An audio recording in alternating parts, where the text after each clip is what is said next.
Alors, bonjour tout le monde. Bienvenue à la saison 2021 de l'Orchestre de la francophonie. C'est notre 20e saison et bienvenue à la série Invité de marque. Notre invitée aujourd'hui est Sophie Rivard. Puis nous sommes ravis que Mme Rivard soit avec nous aujourd'hui. Alors, merci à vous.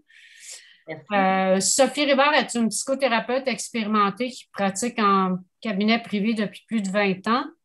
Madame Rivard a aussi enseigné l'art de la psychothérapie quelques années et donne des conférences en la matière depuis plus d'une décennie.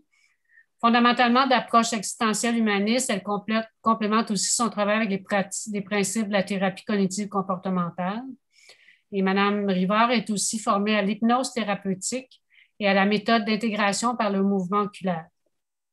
De plus, ce qui est fort intéressant, c'est que Mme Rivard a œuvré dans le milieu de la musique comme violoniste professionnelle pendant 25 ans. Elle fut le deuxième violon solo de l'Orchestre métropolitain et violon solo de l'Orchestre symphonique de Longueuil et des orchestres de chambre de Montréal et de Longueuil. Enfin, Mme Rivard a également œuvré comme soliste en violon baroque et ragtime, s'étant produite autant en Europe qu'aux États-Unis et au Canada. Elle a enregistré sur l'étiquette McGill Records, Orange Music et Creole Rhythm. Alors, aujourd'hui, le titre de sa présentation est Les joies du stress, de la peur, de l'anxiété et du trac. So, welcome to the 2021 season of l'Orchestre de la francophonie. It's the 20th season of OF. And welcome to the series Special Guest Presentations. Our guest today is Sophie Rivard, and we are delighted to have Sophie Rivard with us today. So thank you for being with us. Sophie Rivard has been practicing psychotherapy for over 20 years. Sophie Rivard has also taught the art of psychotherapy for a few years and has lectured on the subject for over a decade. Fundamentally existential humanist in approach, she complements her work with the principles of cognitive behavioral therapy. Mrs. Rivard is also trained in therapeutic hypnosis and the method of integration through eye movement. In addition, which is very interesting, Sophie Rivard has worked in the music industry as a professional violinist for 25 years. So with this, with her background in music and as a psychotherapist, it's very interesting to have her with us today. She has been the second principal violin of the Orchestre métropolitain and the principal violin of the Orchestre symphonique de Longueuil and the chamber orchestras of Montreal and Longueuil. Finally, Madame Rivard has also worked as a soloist in Baroque and ragtime violin, having performed in Europe as well as the United States and in Canada. She has recorded on McGill Records, Orange Music, and Creole Rhythm also. So today, the title of her presentation is Performance, it's The Joy, The Joy of Stress, Fear, Anxiety, and of Stage Fright. Avant de débuter la présentation, je voudrais aussi reconnaître l'appui de nos partenaires financiers et surtout l'appui du gouvernement du Canada et d'Emploi Québec, Île de Montréal. L'OF remercie ses commanditaires, Canimex et Panorama Média. L'OF remercie les fondations suivantes, RBC Foundation, Fondation CBAS, le Fonds AIDA de la Fondation Jeunesse musicale du Canada et la Zeller Family Foundation. So before we start the presentation, I would like to thank all our financial partners. So the Orchestre de la francophonie acknowledges the Government of Canada's support and Emploi Québec, Île de Montréal. The OF would like to thank their private sponsors, Canimex and Panorama Media. And OF would like to thank the following foundations, RBC Foundation, le Fonds AIDA de la Fondation Jeunesse musicale du Canada, and the Zeller Family Foundation. Alors, la programmation complète des activités de l'OF est disponible à la page d'accueil du site de l'OF à www.orchestrefranco.com. Et aussi, vous pouvez nous suivre à Facebook de l'Orchestre de la francophonie et cliquez sur l'onglet Plus et événements. Vous aurez l'horaire de toutes les activités qui sont aussi en direct et d'autres, incluant les récitals et les projets numériques de nos élèves. So you can follow and have access to the full program of our summer academy. So you can go on the website of OF, www.orchestranco.com, and you will find all the links to get to the program. You can also follow us on Facebook. If you tap on plus and événements, you'll have access to all the list of activities that will be on during the summer. And you can also follow us on YouTube, on Instagram at OF-2021, and also on Instagram. Enfin, tous les élèves qui sont avec nous aujourd'hui, vous pourrez poser des questions à la fin de la présentation. Et aussi, pour le public, dans la partie Q&A, vous pouvez écrire vos questions, puis Madame Rivard va se faire un plaisir de répondre à vos questions. So the students who are with us today, you can ask questions at the end of the presentation. And for the public, you can also ask questions. If you go on the Zoom, on the bottom, you can go on Q&A and write your questions, and Mrs. Rivard will be delighted to answer your questions. So I will leave now Mrs. Rivard to start her great presentation. So merci et bonne présentation. Thank you and enjoy the presentation. Merci beaucoup. Alors, ça me fait très plaisir d'être avec vous aujourd'hui et je veux remercier l'Orchestre de la francophonie de m'avoir invité, particulièrement Maestro Tremblay et Rosemonde Gingras qui lui a proposé ma candidature pour vous rencontrer aujourd'hui. Donc, le titre de ce que je vous présente aujourd'hui, les joies du stress, de la peur, de l'anxiété et du trac. Et j'ai bien dit les joies. En effet, ce que j'aimerais regarder avec vous aujourd'hui, c'est comment ces choses que je viens de nommer, la peur, le stress, l'anxiété, le trac, peuvent devenir des outils, des alliés dans votre carrière de musicien, plutôt que de demeurer que l'on voit souvent des ennemis, c'est-à-dire des choses qui nous empêchent de réussir comme on le voudrait.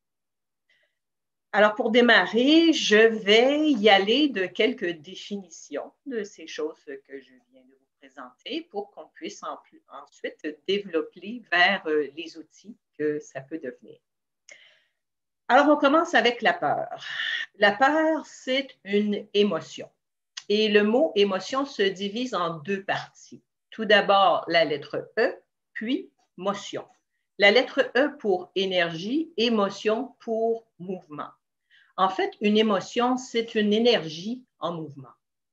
Et la bonne nouvelle, c'est qu'une énergie en mouvement, eh bien, c'est de brève durée. Ça ne dure pas longtemps.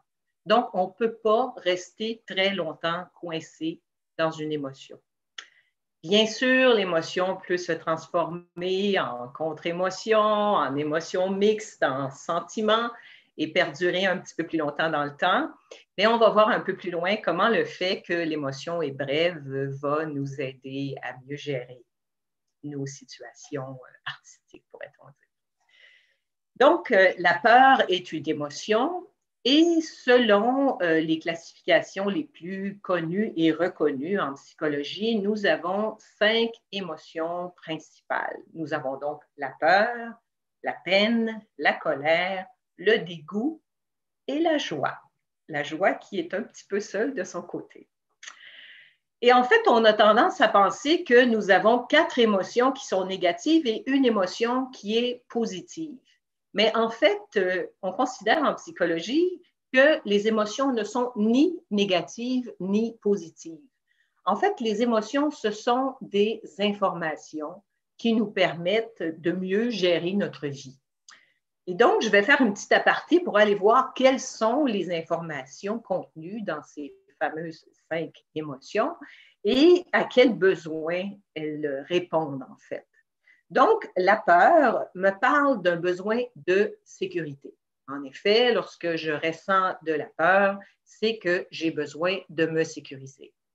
Cela peut se faire de différentes façons. J'ai peut-être besoin de me sécuriser face à mon passé. Quelque chose s'est produit dans mon passé et j'ai besoin d'aller sécuriser cette expérience que j'ai vécue.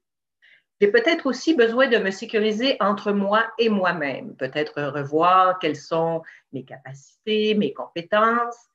Et je peux aussi avoir besoin de me sécuriser face à l'extérieur, c'est-à-dire face à une situation ou face à une personne ou un groupe de personnes. On va voir un peu plus loin par rapport au TRAC. La peine, elle, parle de guérison. Vous savez, si présentement je me tailladais le bras profondément, eh bien, je pleurerais. Quand on est blessé, on a de la peine, autant physiquement qu'émotivement. Et donc, la peine, le besoin qu'elle interpelle, c'est la guérison. Toujours quelque chose dans mon passé, entre moi et moi, ou entre moi et l'extérieur, une situation ou, bien sûr, des personnes. La colère, elle parle de limite. Dans le fond, lorsque je ressens de la colère, c'est que j'ai besoin de délimiter, de protéger mon territoire. Vous savez, on a réellement autour de nous un champ d'énergie, une bulle, comme on dit souvent dans le langage populaire. Ça se photographie. Donc, si quelqu'un entre trop près dans mon champ d'énergie, il est très possible que je ressente de la colère, que j'ai besoin de repousser cette personne-là pour protéger mon champ d'énergie, mon territoire. Mais mon territoire, c'est aussi mes valeurs, mes préceptes de vie. Et donc, encore une fois, lorsque quelque chose est à l'encontre de nos valeurs ou de nos préceptes, il est très possible que la colère nous vienne en aide pour replacer les choses comme nous en avons besoin par rapport à nos limites. Toujours une limite qui peut venir du passé, entre moi et moi, ou entre moi et l'extérieur. Le dégoût, c'est une émotion dont on parle très rarement et pourtant qui est très présente dans nos vies. Des expressions comme « ça m'écoeure »,« ça me pue au nez »,« c'est dégueulasse »,« je ne suis pas capable », eh bien, ce sont des expressions qui dépeignent le dégoût. Et le dégoût, lui, dans le fond, nous parle de toxicité. C'est-à-dire que si je suis un animal humain qui avale une plante qui me dégoûte et que je recrache et qui était poison, eh bien, je viens de sauver ma vie. Par contre, par rapport à cette toxicité, il y a deux avenues. C'est-à-dire que parfois, on peut tout simplement ne pas prendre le poison et parfois, on va avoir besoin d'une antidote, c'est-à-dire qu'il va y avoir, par exemple, une personne toxique autour de nous, dans notre travail, dans nos études, et nous devrons composer avec cette personne-là. Donc, les antidotes peuvent ressembler à du lâcher-prise, à garder une saine distance et surtout à ne pas prendre les choses de façon personnelle. Et enfin, la joie, elle nous parle de « tout va bien ». Dans le fond, elle nous indique comme information que ma vie me satisfait, que ma vie me convient, que je suis heureuse. Parlons maintenant du stress. Une petite définition du stress. Le stress, dans le fond, c'est un réflexe adaptatif de vie et de survie. Et oui, sans stress, pas de vie. Le stress fait partie de ce qui nous tient en vie. Et il peut devenir très utile dans la vie du musicien aussi. Je ne sais pas si vous le saviez, mais admettons que ce sont mes deux pieds. Lorsque je me déplace, je lève un pied. Le pied qui reste par terre va vaciller très, très légèrement. Ça va m'occasionner un stress que je vais surmonter. Je vais poser le deuxième pied par terre et je suis ainsi en déplacement grâce au stress. Eh bien, c'est la même chose dans notre vie. C'est grâce au stress qu'on réussit à avancer. Et je vais vous proposer ici de regarder ensemble, j'ouvre le tableau blanc, le processus du stress. Alors, voici. Processus du stress. Donc, tout d'abord, je vais ressentir un stresseur et je vais à ce moment-là faire une évaluation de la situation. Ensuite, je vais aller, et tout ça se fait bien inconsciemment, mais le fait de le savoir peut être bien utile, une évaluation de mes capacités. Si mes capacités sont suffisantes, et je vais agrandir ma boîte un petit peu ici, eh bien, j'irai vers ce qu'on appelle le stress positif, ce qui va aussi créer un ancrage un ancrage qui sera lui aussi positif. Par contre, ce qui peut arriver, c'est que ici, à l'évaluation de mes capacités, j'arrive à une évaluation qui dit que mes capacités sont insuffisantes ou trop suffisantes, trop élevées, ce qui va amener à un stress négatif et à un ancrage qui va être négatif lui aussi. Mais on n'est pas coincé là. On peut y aller vers une deuxième évaluation. Et donc, j'ai toujours le même stresseur et je vais y aller vers une deuxième évaluation de la situation. Ensuite, une deuxième évaluation de mes capacités. Et vous pouvez, capacité, définitivement, c'est le mot qui me pose problème. Et ensuite, capacité suffisante ou insuffisante. Et je tombe du côté du stress positif ou du stress négatif. Et je peux y aller comme ça d'une troisième et d'une quatrième évaluation. Donc, c'est le processus du stress, comment ça fonctionne. Et le stress, on a besoin de s'en dégager. En psychologie, on considère, selon les études les plus sérieuses et les plus récentes, qu'on devrait avoir au moins 1 heure par jour sans stress, c'est-à-dire sans aucune stimulation. Ne pas lire, ne pas jouer sur son téléphone, ne pas faire de musique, ne pas écouter de musique, tout simplement ne rien faire. Et je l'avoue, 1 heure par jour, moi en tout cas, je trouve que c'est beaucoup. Donc, si vous arrivez à le faire 5 minutes par jour, 10 minutes par jour, une demi-heure, bravo. Mais chaque jour, nous devons avoir des moments sans stimulation pour se dégager du stress. Parlons maintenant de l'anxiété. Alors, l'anxiété, elle, est un sentiment et non une émotion comme la peur.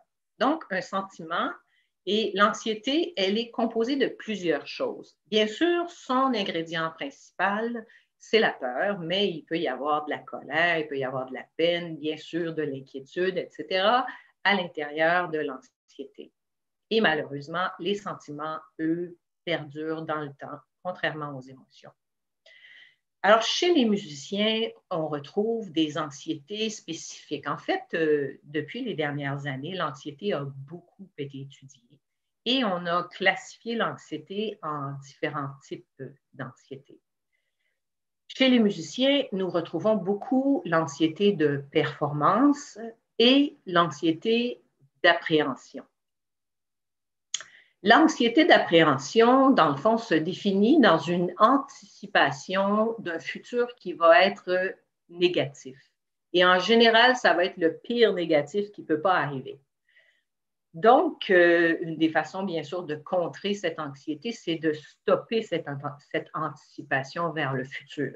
Et on va regarder un petit peu plus loin comment on peut arriver à le faire. L'anxiété d'appréhension amène aussi l'anxiété de performance, mais l'anxiété de performance est un peu plus spécifique, elle.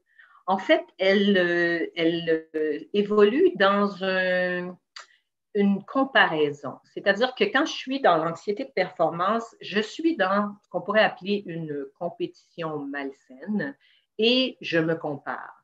En général, je vais me comparer à la baisse. Mais en fait, si je me compare à la hausse, c'est la même chose. En psychologie, on considère qu'un complexe de supériorité, ça n'est qu'une autre manifestation du complexe d'infériorité. C'est la même chose. C'est une tentative de se dégager du sentiment d'infériorité. Donc, une des façons d'arriver à contrer, à composer avec cette anxiété de performance, c'est de stopper la comparaison. Et encore une fois, on va regarder un peu plus loin comment on peut faire ça. Finalement, on arrive au track bien spécifique aux artistes et aux musiciens. Eh bien, croyez-le ou non, le trac, c'est une peur atavique. C'est une peur que l'on pourrait qualifier d'animal, de préhistorique. On l'oublie souvent, mais nous, les êtres humains, nous sommes des animaux, nous sommes des primates. Et donc, comme animal, l'être humain a réussi à survivre par la force du groupe. On est des animaux grégaires, des animaux sociaux. En fait, si on regarde l'animal humain dans la nature, notre cuir, c'est pas très, très épais. J'ai pas la vue d'un aigle, j'ai pas les oreilles, l'audition d'un canidé. Mes crocs, c'est pas fantastique et mes griffes non plus. Je cours sur deux pattes, pas sur quatre pattes. Je suis moins rapide et j'ai moins d'équilibre que la plupart des animaux. Donc, comme animal, on n'est pas tellement fantastique.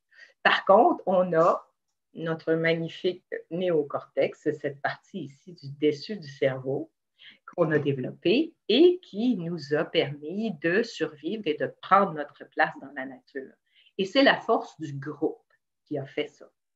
Donc, quand on a le trac, en fait, le côté animal de nous, c'est que l'on se détache du groupe. On se place à la vue et au su, sous le regard du groupe, de la meute ou ce qu'on pourrait appeler la horde des humains. Et si je me place sous le regard de la horde des humains, eh bien, je peux être jugé et je peux être rejeté. Et l'animal humain rejeté et seul dans la nature est en grand risque de mourir. Alors, si on réduit ça à sa plus simple expression, le trac, c'est une peur de mourir. Alors, quand on regarde ces différentes définitions de la peur, du stress, de l'anxiété, du trac, on observe que notre cerveau est beaucoup aux commandes de notre vie. Mais, heureusement, en fait, on peut reprendre les commandes. Croyez-le ou non, on a le contrôle de nos pensées. En fait, notre cerveau, il est beaucoup aux commandes de notre vie parce que notre cerveau, ce qu'il veut, dans le fond, c'est conserver de l'énergie pour qu'on puisse vivre le plus longtemps possible.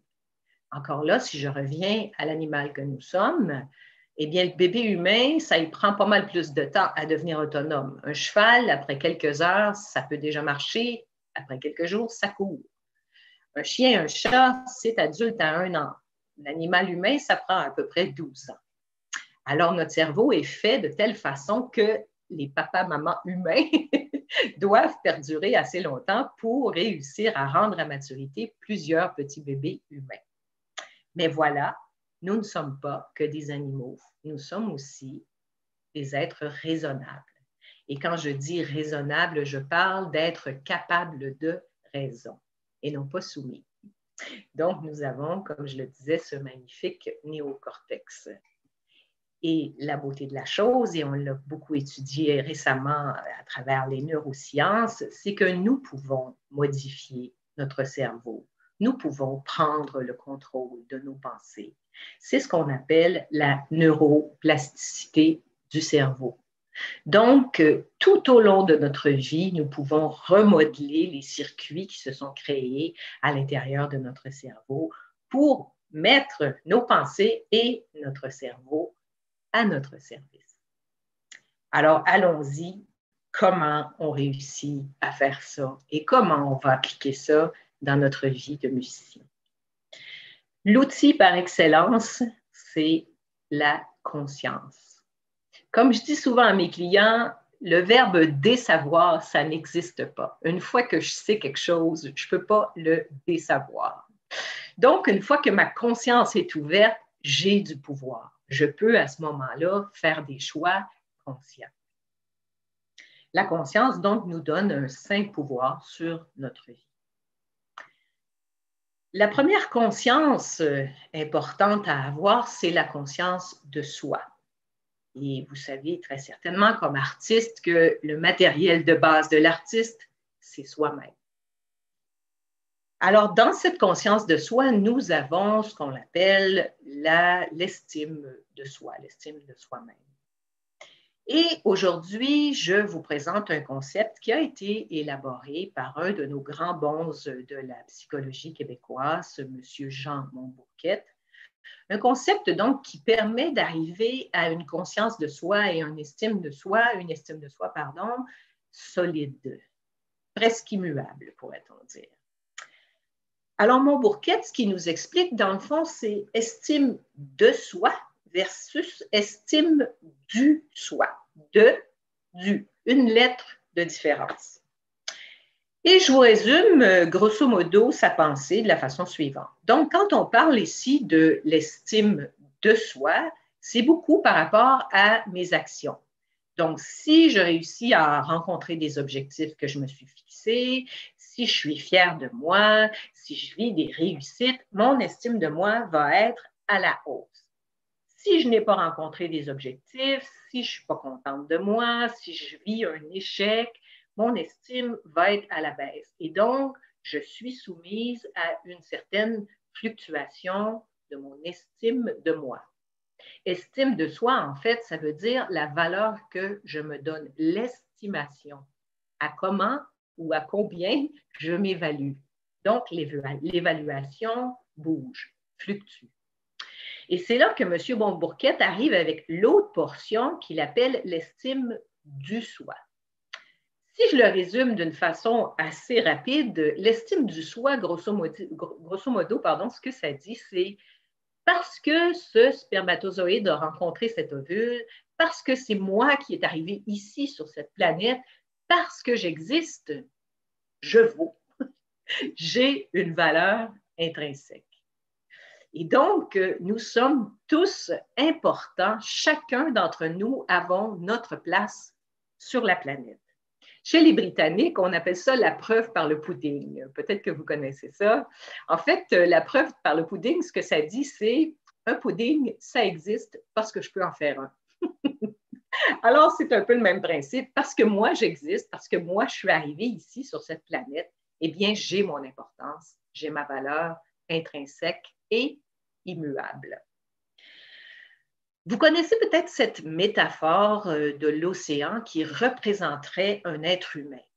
Vous savez, il y aura beau avoir des vagues de 20 mètres à la surface, un tsunami ou un raz-de-marée, le fond de l'océan, lui, demeure toujours ferme et stable. Eh bien, l'estime du soi, ça serait notre fond d'océan, toujours solide. Et l'estime de soi, ce sont les fluctuations de l'eau. Et on peut en effet comparer la vie à de l'eau. C'est toujours le même océan, c'est toujours la même rivière. Parfois, l'eau est agitée, parfois, l'eau est calme. Parfois, la vie est agitée, parfois, elle est calme. Et donc, on pourrait aussi faire le rapprochement entre estime de soi, qui est le moi, le je, la construction de qui je suis, ma personnalité, et l'estime du soi, mon tempérament. Et mon tempérament, ça n'est pas ma personnalité. Mon tempérament, dans le fond, c'est mon équipement de base, c'est ce avec quoi je suis arrivée au monde. Par exemple, il y a des gens qui sont extrovertis, il y a des gens qui sont introvertis. Vous allez être un, vous allez être l'autre. On a même des ambivertis et vous le serez toute votre vie. Des gens sont pessimistes, d'autres sont optimistes. C'est comme ça. Est-ce que le pessimiste est capable d'optimisme? Oui, et l'inverse aussi. Donc, nous avons tous un tempérament. Et si nous le connaissons, ça peut être très aidant aussi pour mieux gérer notre vie, tant professionnelle que personnelle. Donc, on a 4 tempéraments principaux qui sont liés à ces fameuses 4 émotions, peur, peine, colère et dégoût. Ben non, il n'y en a pas pour la joie. Alors, le tempérament lié à la peur, c'est le tempérament anxieux. Je ne parle pas de troubles d'anxiété généralisée, je parle de ces gens qui ont tendance à comprendre le monde qui les entoure et ce qui ne leur convient pas, d'abord et avant tout par l'émotion de la peur. La peine, nous avons les gens qui sont de tempérament mélancolique. Donc, ces gens ont tendance à comprendre le monde qui les entoure et ce qui ne leur convient pas, d'abord et avant tout, par la peine. Et vous savez, ça n'est pas rare que quelqu'un de tempérament mélancolique va d'abord avoir de la peine avant de se rendre compte qu'il est en colère. Je dis bien, ça n'est pas rare, ce n'est pas tout le temps, mais ça se présente assez souvent. Nous avons le tempérament colérique lié à la colère. La colère est d'abord l'émotion par laquelle je comprends le monde qui m'entoure, c'est mon tempérament. Et nous avons le tempérament stoïque, ce sont des gens plutôt retenus qui comprennent le monde qui les entoure, d'abord et avant tout par le dégoût. Donc, si vous savez de quel tempérament vous êtes, ça vous aide à mieux vous connaître et éventuellement vous accepter. Et là, on arrive dans les outils plus concrets. Je viens de parler d'acceptation. Vous savez, l'acceptation, ce n'est pas quelque chose qui se commande. Si vous vivez une situation difficile, si vous avez un trac à vous scier les deux jambes, si vous vivez un deuil, on va beaucoup se dire, ou les gens autour de nous vont nous dire, ben, tu sais, si tu l'acceptes, ça va bien aller. Mais l'acceptation, c'est un processus. Ça ne se commande pas. Donc, je ne peux pas, moi, à cette heure-ci, à 15h01, dire, Sophie Rivard, moi, j'accepte que ci ou ça. Ça ne se passera pas, ça ne fonctionnera pas. Je peux me placer dans le processus. Et comment je fais pour me placer dans un processus d'acceptation?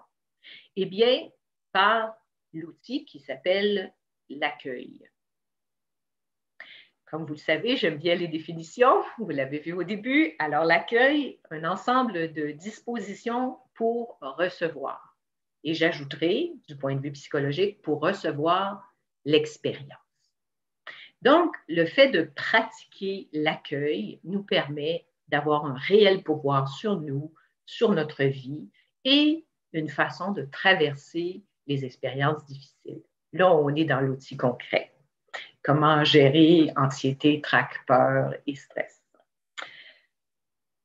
Tous et chacun d'entre nous, quand on était petit, on n'a pas reçu exactement l'amour inconditionnel dont on avait besoin. Ce n'est pas parce que nos parents étaient de mauvaise volonté ou qu'on a eu des mauvais parents. Et vous savez, moi, je suis parent, j'ai 3 magnifiques enfants, on va faire le S. J'en ai fait des erreurs comme parent. Je vous donne un petit exemple rapide, ça va vous éclairer. Par exemple, une petite fille arrive chez elle en pleurant « Maman, maman, tous mes amis m'ont rejeté, j'ai plus d'amis, ils ne veulent plus jouer avec moi. » Et donc, amour inconditionnel, « Oh, pauvre chouette, ben oui, c'est vrai que c'est difficile, je comprends que tu as de la peine. » Point. On n'en fait pas plus. Mais bon, un parent occupé, qui est tracassé par son travail, préoccupé par ci ou par ça, qui va répondre, ben voyons donc, là, tes amis, c'est pas plus grave que ça, tu vas t'en faire d'autres amis, là, arrête de pleurer. Oups, c'était pas l'amour inconditionnel dont cette petite avait parfaitement besoin. Et ça nous est tous arrivé. Donc, arrivé à l'âge adulte, nous avons développé certains mécanismes de défense. L'anxiété de performance, l'anxiété d'appréhension, c'en est des exemples. Et l'accueil, que je vais vous présenter plus précisément dans quelques instants, nous permet de se reparenter, c'est-à-dire de nous donner à nous-mêmes ce qu'on n'a pas reçu et dont on avait besoin de nos parents, qui ont fait de leur mieux, je le répète. Donc, je ne sais pas vous, là, mais moi, en fait, dans la culture musicale dans laquelle j'ai grandi, la culture de l'enseignement musical, à l'époque, la façon dont ça se passait, on avait le prof de violon, on avait Dieu, puis on avait l'élève.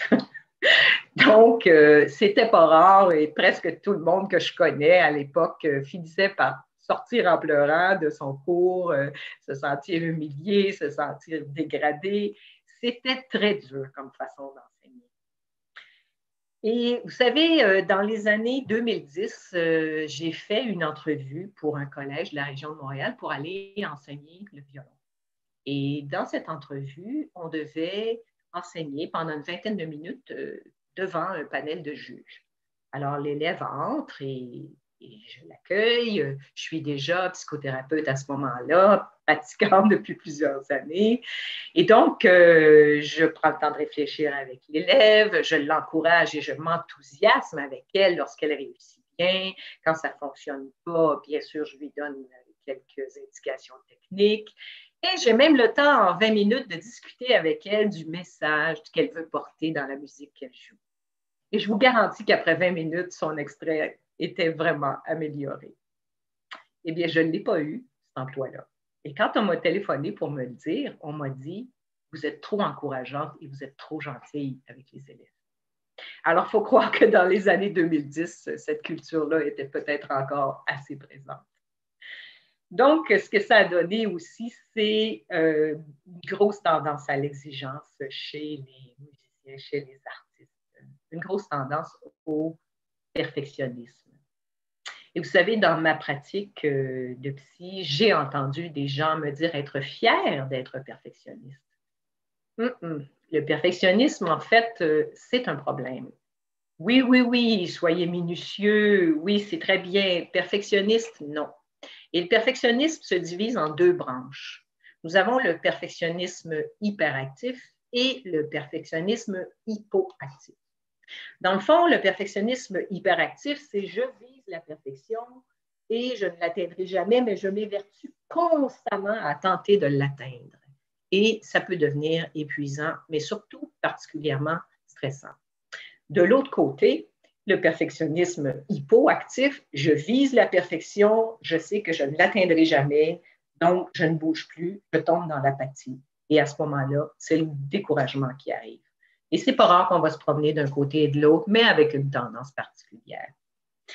Donc, la culture musicale, comment on a été élevé quand on était petit, tout ça a fait en sorte qu'on a adopté des comportements pour s'ajuster, des comportements dont on n'a plus besoin maintenant et dont on peut se débarrasser. En fait, on peut se reprogrammer par l'accueil. J'ouvre à nouveau le tableau blanc pour vous montrer quelles sont les trois composantes qui permettent d'arriver à un changement réel. Alors, voici. Je vais enlever ça ici.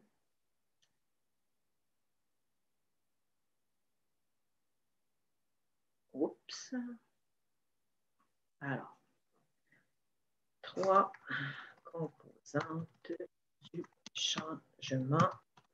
Et je ne mettrai pas psychologique. Voilà, c'est la lettre psy.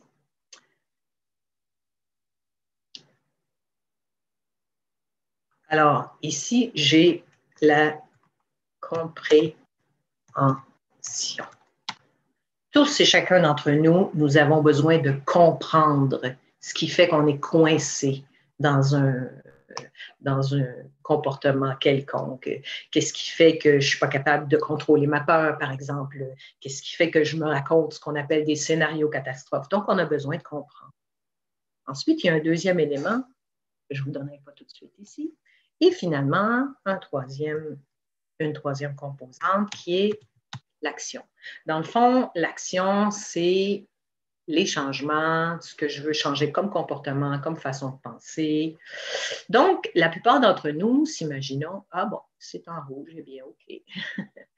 Qu'une fois que j'aurai compris, eh bien, je serai capable d'arriver à changer, je serai capable d'arriver à l'action. Et ça va arriver, en fait, on va lire des livres, on va écouter des vidéos, on va discuter avec des gens, et le changement va tenir, je vous dirais, à peu près 2 semaines. Je vais essayer d'aller retrouver ma couleur. Alors, je vous explique. Et là, pardonnez-moi, le dessin, ce n'est pas ma grande force. Alors, admettons qu'ici, j'ai une clé. Et oui, croyez-le ou non, c'est une clé. Et qu'ici, j'ai une voiture absolument magnifique. Oui, elle n'est pas très magnifique, mais on va dire que c'est une voiture. Tiens, c'est une magnifique Ferrari. Voilà. Donc, j'ai la clé de ma Ferrari. Quelle chance. J'ai une Ferrari. Mon Dieu, c'est encore plus magnifique. Mais je ne pourrais pas me déplacer bien, bien loin si je n'ai pas ici de carburant, de l'énergie. Et vous vous rappelez tout à l'heure de la définition des émotions, de l'énergie en mouvement. Voici ce qui nous manquait ici pour arriver à un changement réel. Dans le fond, je vais revenir avec mes dessins ici. Une fois que j'ai touché à mes émotions et que je les ai accueillies, que j'ai réussi en fait à les ressentir, eh bien, j'ai ce qu'il faut pour faire avancer ma Ferrari. Donc, la fameuse accueil. comment on fait ça? Premièrement, on va identifier l'émotion que l'on ressent. On en a 5. Là, on va avoir besoin de s'occuper de 4 émotions. Honnêtement, la 5e, tout va bien. On n'a pas tant besoin de s'en occuper. Donc, peur, peine, colère, dégoût. Qu'est-ce que je ressens présentement? Donc, à chaque fois que vous vous sentez mal, que vous avez un wash, que vous trouvez que vous n'aimez pas ce qui se passe, que je ne me sens pas bien, vous vous posez la question. Est-ce que je ressens de la peur, de la peine, de la colère ou du dégoût? Là, la partie de votre cerveau qui est habituée de s'occuper de conserver de l'énergie pour vous garder en vie le plus longtemps possible, pour élever des petits bébés humains, va s'animer. En fait, c'est la partie négative de l'ego. L'ego n'est pas qu'un négatif.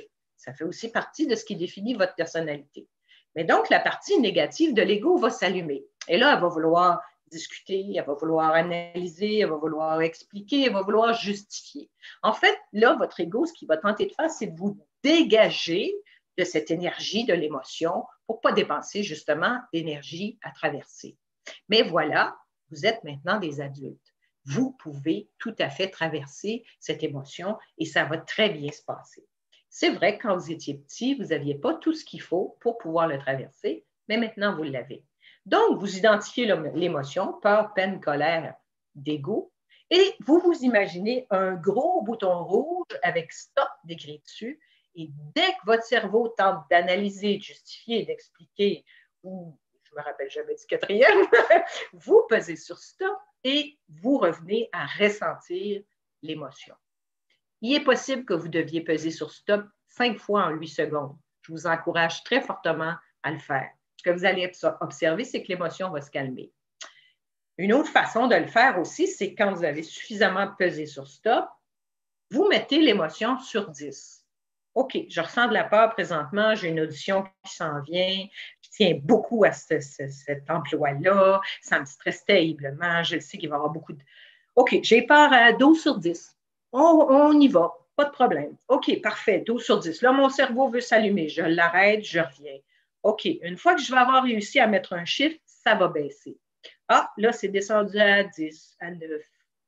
Ah, je me retrouve à 7,5. Et vous laissez ainsi diminuer l'émotion tout en continuant à la ressentir jusqu'à ce que vous ayez réussi à être à 5 ou à moins. Pourquoi? Quand une émotion est à 7, 8, 9, 10, 12 sur 10, la partie ici qui s'appelle le néocortex, qui est responsable dans le fond de réfléchir, dans laquelle j'ai mes capacités intellectuelles, intelligentes, s'arrête de fonctionner. Autrement dit, quand je vis une émotion très forte, je ne suis plus un être intelligent. Et ça passe le relais ici, en fait, je vais le mettre à l'endroit, en arrière, à mon cerveau reptilien, qui est la partie animale de mon cerveau. La partie animale de mon cerveau, il y a 3 choses là-dedans. Réflexe, instinct, émotion forte, émotion à l'état brut. Les réflexes, les instincts, on en a 3. Fight or flight or freeze. Je me bats, je m'enfuis ou je paralyse. Donc, une fois que j'ai réussi à baisser à 5 sur 10 ou moins, je vais retrouver mes capacités intellectuelles et je vais être capable de gérer la situation. D'ailleurs, le fight or flight response, fight or flight or freeze, vous pouvez aussi l'utiliser comme une autre porte d'entrée pour l'accueil. Donc, si vous vous rendez compte que vous êtes en train de vouloir vous enfuir à tout prix, eh bien, vous pouvez tout simplement faire l'accueil de ce premier réflexe pour ensuite aller voir est-ce que j'ai peur, est-ce que peur, peine, colère ou dégoût, et reprendre le processus. J'arrête mon cerveau d'analyser, je quantifie, je mets sur 10 et j'attends que ça se calme. Une fois que c'est plutôt calme, donc 5 sur 10 ou moins, je passe en post-accueil. Donc, le post-accueil peut se faire en 3 étapes. Je peux avoir une première étape, dans le fond, de me sécuriser. J'ai traversé l'émotion, j'ai été capable de le vivre, j'ai été capable de laisser descendre l'intensité, ça va, je suis en sécurité. Ensuite, la conscience, savoir. Donc, par exemple, dans le cas d'une audition, je sais que je suis expérimentée, Je sais que j'ai la technique pour jouer ces œuvres-là. Je me suis bien préparée et peut-être même que je sais quel est le message que je veux porter dans la musique que je vais jouer, par exemple mon concerto ou l'œuvre de Bach ou autre chose. Et finalement, la troisième étape, m'adapter. Demeurer dans de la souplesse. Vous savez, quand on est dans une émotion qui est très forte, particulièrement la peur, qui, pourrait-on dire, est pas mal la mère de toutes les émotions, eh bien, quand on est dans une émotion très forte, on veut s'emprisonner enfin, je dis s'emprisonner, on veut arriver à des certitudes. On veut arriver à quelque chose qui va être béton, qui va faire en sorte que je vais me sentir bien et que je vais me sentir solide. Mais ce n'est pas possible. Puis en plus, quand j'essaie de me camper dans des certitudes, et déjà de la façon dont je le dis, en fait, je tombe dans une rigidité. On pourrait comparer les certitudes à une forteresse. Et une forteresse, ça ne bouge pas beaucoup. C'est rigide. Donc, la troisième étape, après avoir réussi à accueillir ce que je ressens, eh bien, c'est de s'adapter, c'est de garder une souplesse. Bien sûr, il va y avoir des doutes qui vont s'allumer. Ma peur va bouger aussi, c'est une autre émotion, elle va aussi bouger. Et donc, cette souplesse, cet accueil des doutes, dans le fond, me permet de rester sur un chemin d'évolution, de changement, d'adaptation à la situation. Donc, les trois étapes, après avoir réussi à accueillir l'émotion et, dans le fond, accueillir qui je suis et comment je ressens les choses, me reparenter, c'est d'abord de se sécuriser, d'arriver à sa conscience de ce que je sais de moi, puis de garder une certaine souplesse pour m'ajuster à la situation. Par exemple, si je suis en audition et que pendant l'audition, le stress augmente, eh bien, le stress, la peur, je peux l'accueillir pendant un instant. Si je suis en train de jouer, c'est plus difficile, mais ça, je vais vous expliquer un peu plus loin ce qu'on peut faire. Alors, on arrive maintenant au track, à ce stress plus spécialisé, pourrait-on dire, chez les artistes. Et donc, le trac, on le disait, c'est une peur atavique, c'est une peur animale. Mais je considère aussi que c'est une forme de respect. Dans le fond, je fais aussi un travail comme musicienne. Et si je fais une audition, eh bien, je postule pour un travail. Et le fait donc de vouloir m'être bien préparé, de vouloir bien répondre aux attentes si c'est une audition ou même pour le public dans un concert, de respecter aussi les gens qui ont payé un billet pour m'entendre, qui se sont déplacés, les gens qui sont en arrière-scène, qui permettent cette prestation, eh bien, oui, ça va m'occasionner un certain trac, une certaine nervosité parce que j'ai du respect pour ce que je fais. Donc, je trouve que le fait de le voir comme un respect, ça peut aussi être aidant. Donc, si on dit le stress, c'est la vie, comme je le disais au tout début de la présentation, eh bien, le trac, c'est la vie du musicien. Vous avez certainement déjà entendu l'histoire que le fait de surmonter le trac nous rende meilleurs que nous-mêmes. Alors, on va en parler un peu. Il y a deux types de trac. Il y a un trac que j'appellerais débilitant. Je pense que je n'ai pas de dessin à vous faire là-dessus. Et il y a un trac qui est transcendant, qui me permet effectivement de devenir meilleur que moi-même. Alors, parlons tout d'abord du trac débilitant. Ce trac-là, il peut se produire, par exemple, quand je suis face à une situation qui est importante. Par exemple, dans le cas d'une audition, je veux faire cette audition, ce poste est très important pour moi. Eh bien, il est possible que j'ai un petit peu plus le trac dans cette situation-là. Déjà, si j'en suis consciente, ça peut m'aider. Pour certaines personnes, c'est aussi la quantité de public.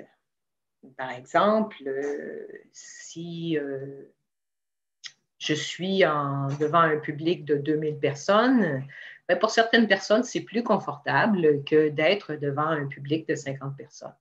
Et pour certains autres musiciens, certains autres artistes, c'est le contraire. Ils sont beaucoup plus à l'aise avec 50 personnes et pas tellement avec 2000. Donc, encore là, du point de vue de la conscience, de savoir qu'est-ce qui est plus difficile pour moi, ça peut m'aider à mieux me préparer. Et je mets un petit bémol ici, je vais vous parler de façon par le corps et par l'esprit de vous préparer, que ce soit à une audition, à une leçon avec un grand maître ou à un concert, mais il n'y a pas de garantie. C'est-à-dire que parfois, le trac débilitant va prendre le dessus et c'est comme ça. Et ça sera une expérience dans votre vie, vous en aurez certainement tiré quelque chose, c'est comme ça. Mais bon, la plupart du temps, on a quand même un certain pouvoir.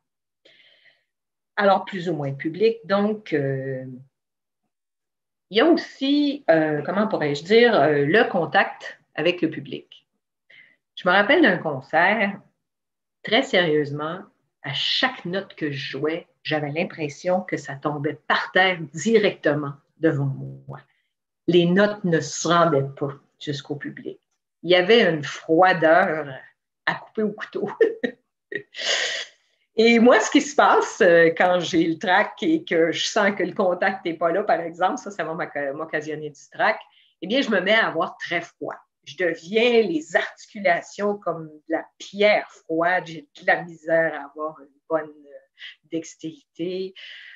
Ouf, c'est vraiment pas facile à vivre. Donc, cette journée-là, c'est un concert de musique de chambre.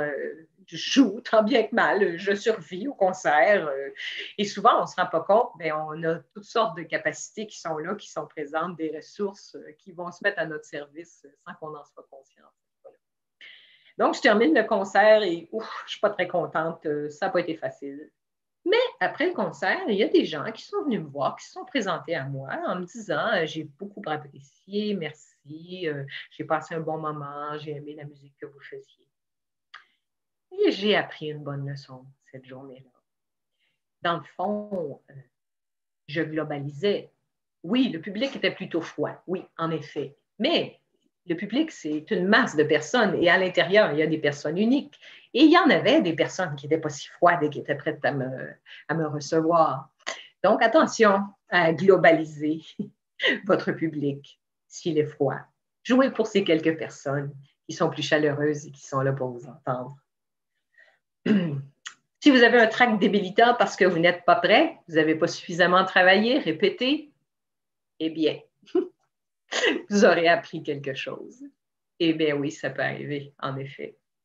J'ai longtemps joué avec un pianiste qui avait cette tendance. En anglais, il disait We'll just wing it. On va improviser comme ça arrive. Il y a des bouts où je jouais toute seule parfois. J'y crois pas tellement au just wing it.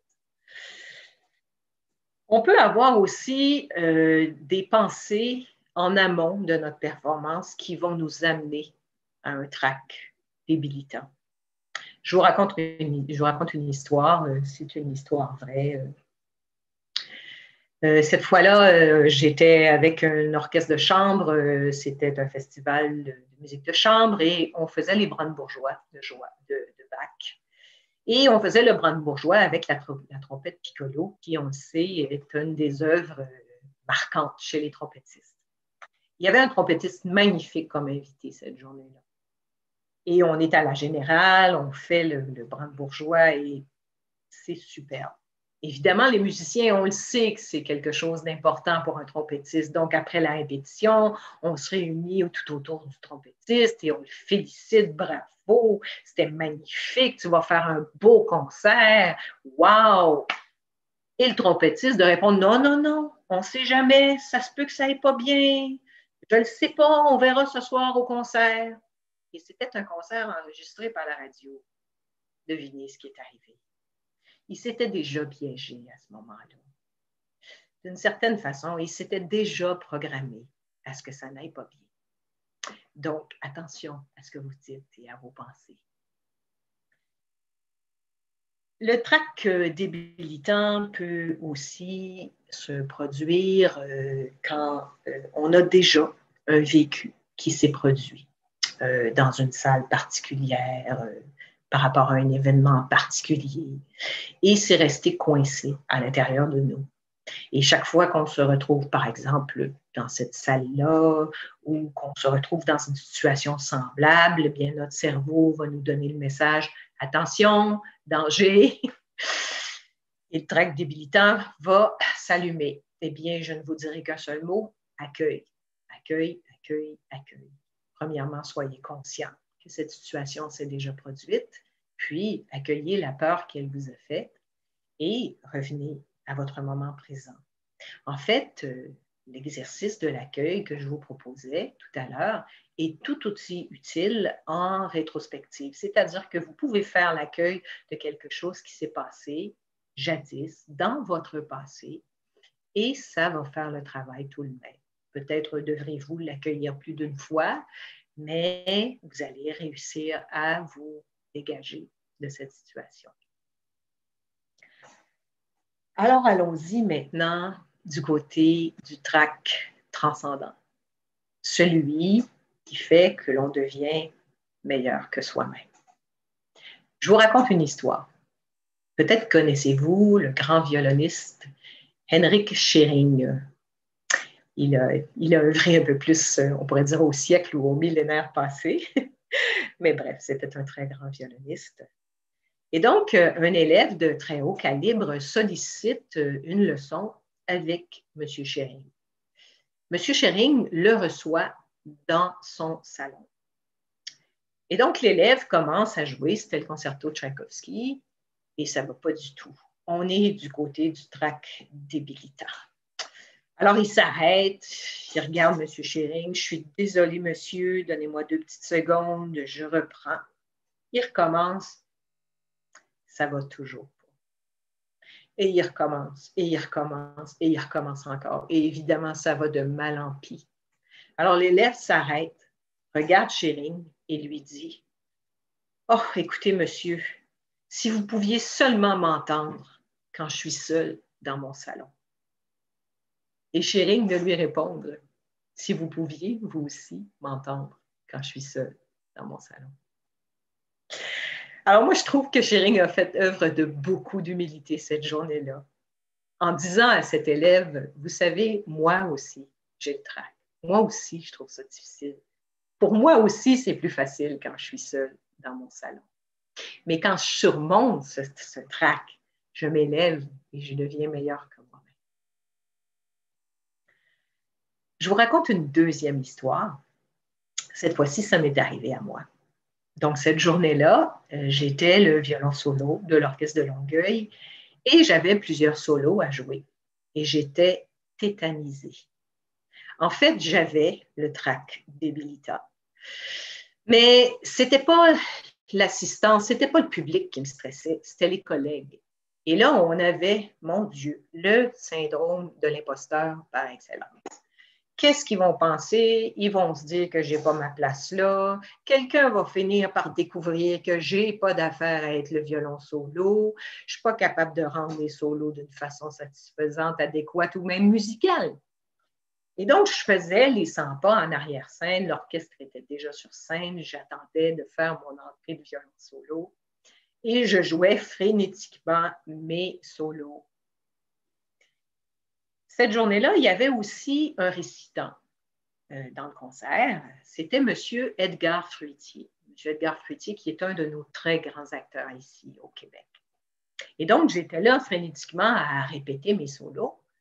Et à un moment donné, je lève la tête et j'arrive nez à nez avec M. Fruitier, qui était sur le côté du rideau en attendant son entrée. Alors, il part de son grand rire. Si vous connaissez M. Fruitier, vous savez exactement de quel grand rire je parle. Et il me dit, « Oh, vous êtes stressée, vous êtes un peu nerveuse, vous avez le trac. » Et je lui réponds, « Oui, j'ai plusieurs solos aujourd'hui, ça m'énerve particulièrement. » Et là, M. Fruitier m'a répondu, « Vous savez, moi aussi j'ai le trac. » Il continue en me disant, « quand j'ai commencé ma carrière, j'avais le trac parce que j'avais peur de ne pas être assez bon. Puis il dit, vous savez, maintenant, j'ai 50 ans de carrière.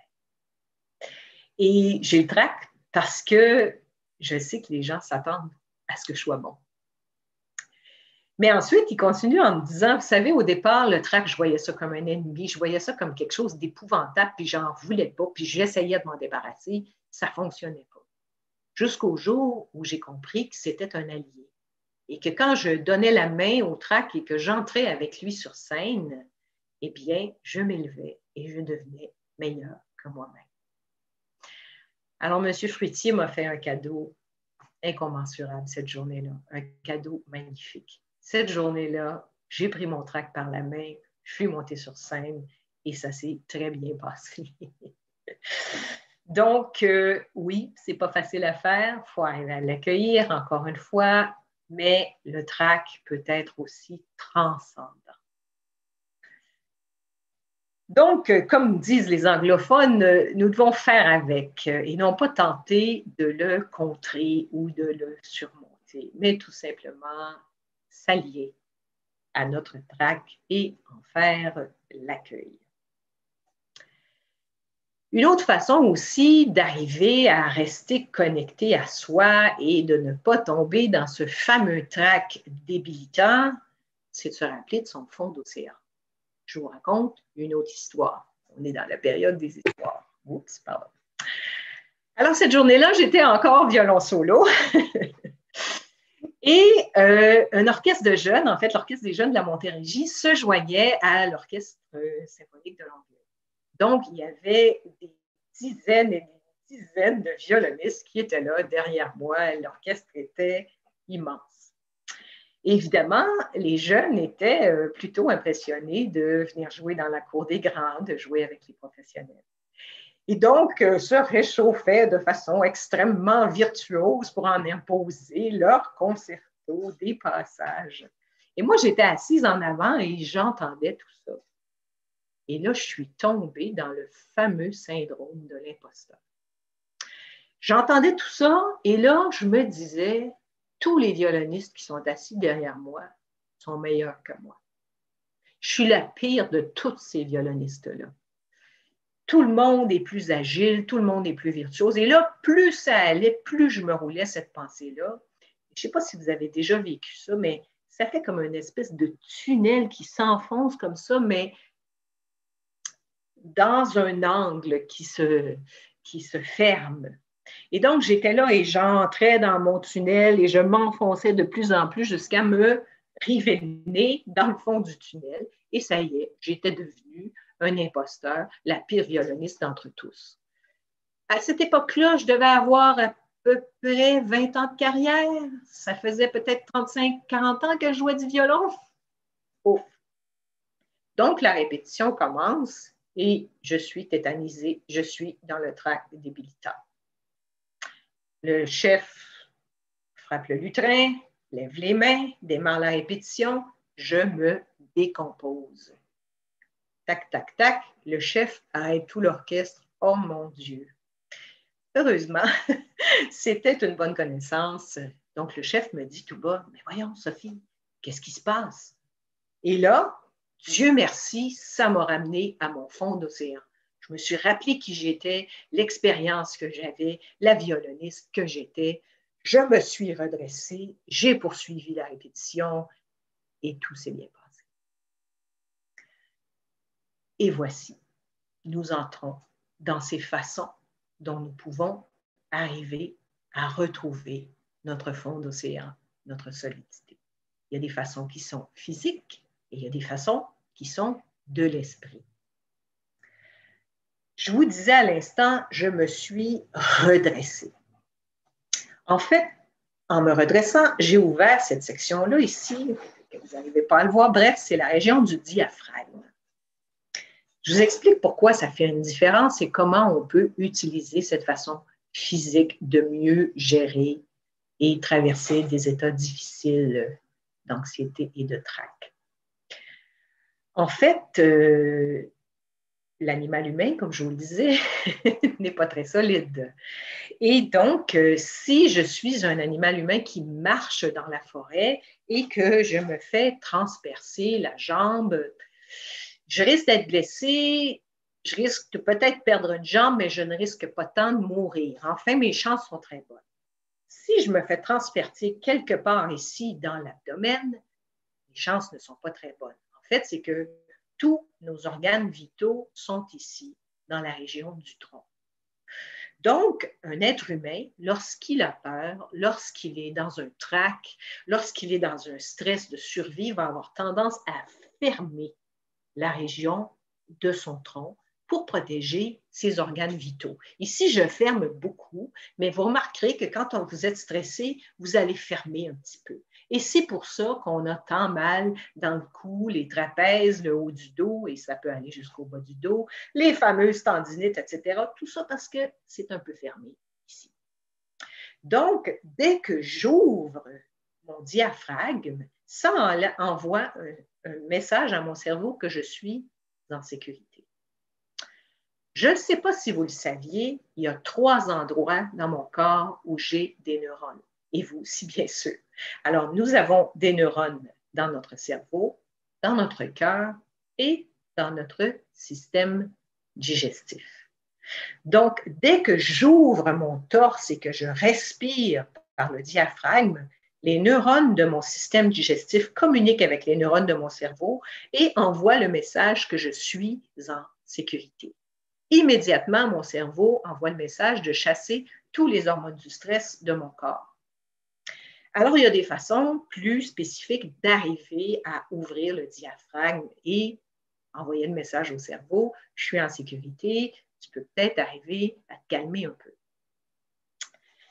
Alors, il y a une respiration toute simple. Vous gonflez d'abord le ventre, ensuite vous gonflez la région des côtes, donc le diaphragme, puis vous gonflez la région de la poitrine. Vous dégonflez de la même façon, ventre, côte, poitrine. Déjà, le fait de respirer de cette façon-là, vous allez retrouver une meilleure posture et, comme je le disais, votre cerveau va avoir le message que vous êtes en sécurité. Il y a une méthode qui inclut cette respiration que vous pouvez pratiquer aussi de façon régulière. Vous pouvez la pratiquer, moi je vous dirais régulièrement, à chaque jour de votre vie. C'est un investissement qui est entre 3 et 6 minutes par jour. C'est vraiment pas très long. Mais si vous préférez, vous pouvez le faire en préparation d'un concert ou d'une audition. Donc, la prémisse de cette technique qui s'appelle la cohérence cardiaque, c'est que lorsqu'une personne est particulièrement anxieuse et stressée, son cœur ne bat pas de façon régulière. Donc, un battement sera à 60, un autre à 58, 62, etc. Ça ne sera pas des battements réguliers. Donc, eux, ce qu'ils se sont dit, c'est soit qu'on trouve des méthodes, des années en psychologie, si vous le voulez, pour gérer l'anxiété et mon cœur va battre de façon régulière, ou je trouve une façon de faire battre mon cœur régulièrement et ça va chasser mon anxiété. Ça, c'est quelques minutes par jour. Ça, comme je le disais, ça peut être des années en thérapie. Quoique la thérapie peut être utile à bien d'autres choses, bien sûr. Alors, je vous enseigne donc cette méthode qui s'appuie aussi sur le fait que nous avons des neurones dans notre cœur et que si notre cœur est entraîné donc de façon régulière à battre régulièrement, eh bien, ces neurones vont mieux gérer le stress. Alors, c'est un peu comme un entraînement physique. Vous savez, si je vais courir une fois par mois, je ne pense pas que ça va préparer mes muscles à pouvoir monter un escalier en courant s'il y a un feu au sous-sol. Si je vais courir régulièrement, je vais être pas mal mieux équipée pour pouvoir réagir. C'est la même chose du point de vue de l'entraînement que je vous propose à l'instant. Donc, cohérence cardiaque.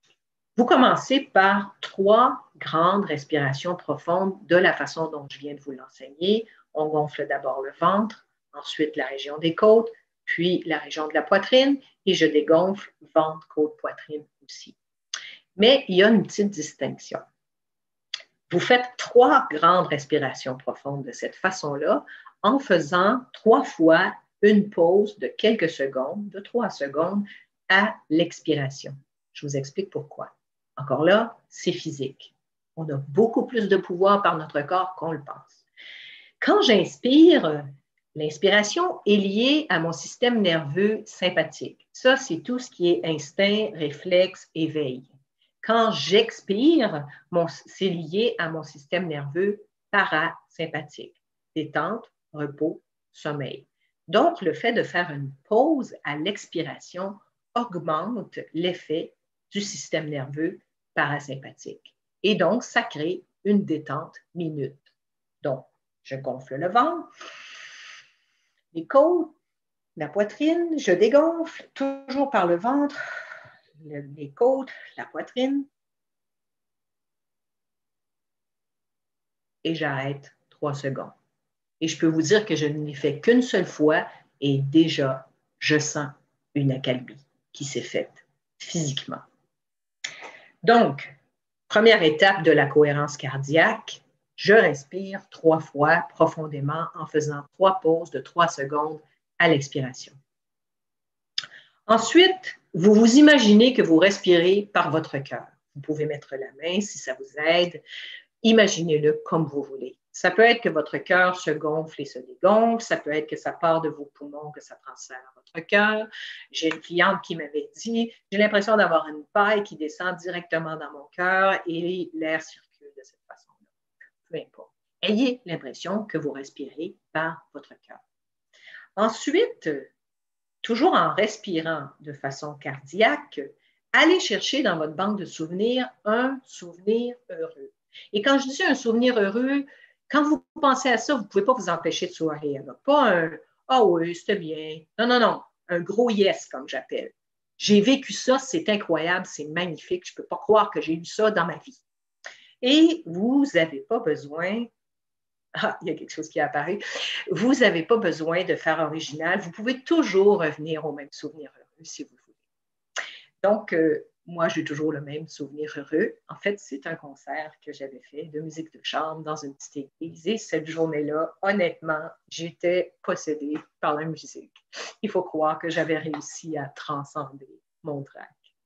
Donc, comme vous voyez, je ne peux pas m'empêcher de sourire quand je vous parle. Donc, cohérence cardiaque. Vous pouvez rechercher sur Internet. Il y a plusieurs méthodes qui sont différentes de cohérence cardiaque. Il y a des applications sur votre téléphone aussi. Il y en a une qui est excellente qui s'appelle Respi Relax Plus avec le symbole. Mais par contre, les applications sur vos téléphones, ça va seulement s'occuper de la partie respiratoire et pas de la partie légère visualisation. Donc, vous pouvez faire ça 3 minutes le matin, 3 minutes le soir. Ne le faites que 3 minutes le soir, peu importe. Si vous le pratiquez régulièrement, votre cœur va apprendre à battre de plus en plus régulièrement et de mieux en mieux à gérer les états de stress. Bien sûr, vous pouvez le pratiquer aussi juste avant un concert. Je l'ai fait avant de vous présenter cette conférence aujourd'hui.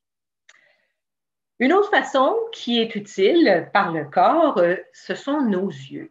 Au tout début, quand Madame faisait la présentation de qui je suis et de mon parcours, elle parlait de IMO, intégration par le mouvement oculaire, Eye Movement Integration en anglais. Et donc, c'est une méthode qui permet par les yeux de déloger dans le cerveau des circuits qui sont en fait des traumatismes. En fait, ce qu'on a observé, c'est que quand on est dans la peur, dans des états de survie, notre regard va se fixer, un peu le fameux tunnel en pointu dont je vous parlais tout à l'heure. Notre regard va un peu aller d'un côté et de l'autre, mais toujours en revenant à ce point central. Et donc, dès que mon regard est fixe de cette façon-là, dans le fond, ça envoie le message à mon cerveau, danger. Tout ça va se fermer, bien sûr. Donc, ce qu'on a remarqué, c'est que quand mes yeux sont en mouvement, là, mon cerveau, ce qu'il reçoit comme message, c'est que je suis en sécurité. Et récemment, il y a un neurochirurgien qui a découvert pourquoi. On revient à l'animal humain. Quand un animal humain est en sécurité, il peut se déplacer dans la savane, dans la forêt, peu importe où il se trouve, dans la nature. Et lorsque je suis en déplacement, donc lorsque je marche, mes yeux scannent le territoire, se promènent d'un côté et de l'autre, tout simplement pour voir s'il y a des obstacles par terre que je dois éviter ou pour admirer les beautés du paysage ou un son qui a attiré mon attention ou un mouvement.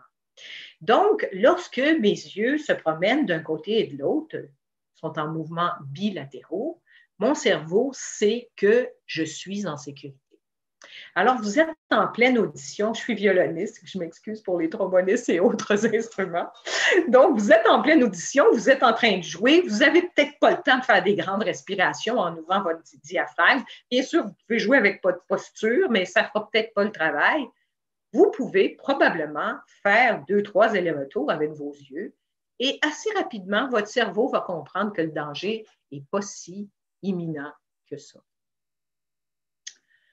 Du point de vue physique, au fait, lorsque je vous parlais du tract débilitant, j'ai oublié de vous informer du fait que quand on est dans cette, on va dire cette énergie-là, dans ce feeling de tract, d'une certaine façon, notre corps se prépare à la bataille. Notre corps se prépare à traverser un événement très éprouvant. Et toujours dans l'idée de conservation d'énergie, pour avoir le plus d'énergie possible pour traverser l'événement, c'est pour ça que beaucoup d'entre nous se retrouvent très souvent à la toilette avant un événement difficile. En fait, notre corps évacue tout ce qu'il peut évacuer pour garder une énergie maximale pour arriver à traverser l'événement. Donc, ne vous surprenez pas, c'est votre corps qui collabore tout simplement. Encore une fois, vous pouvez l'accueillir.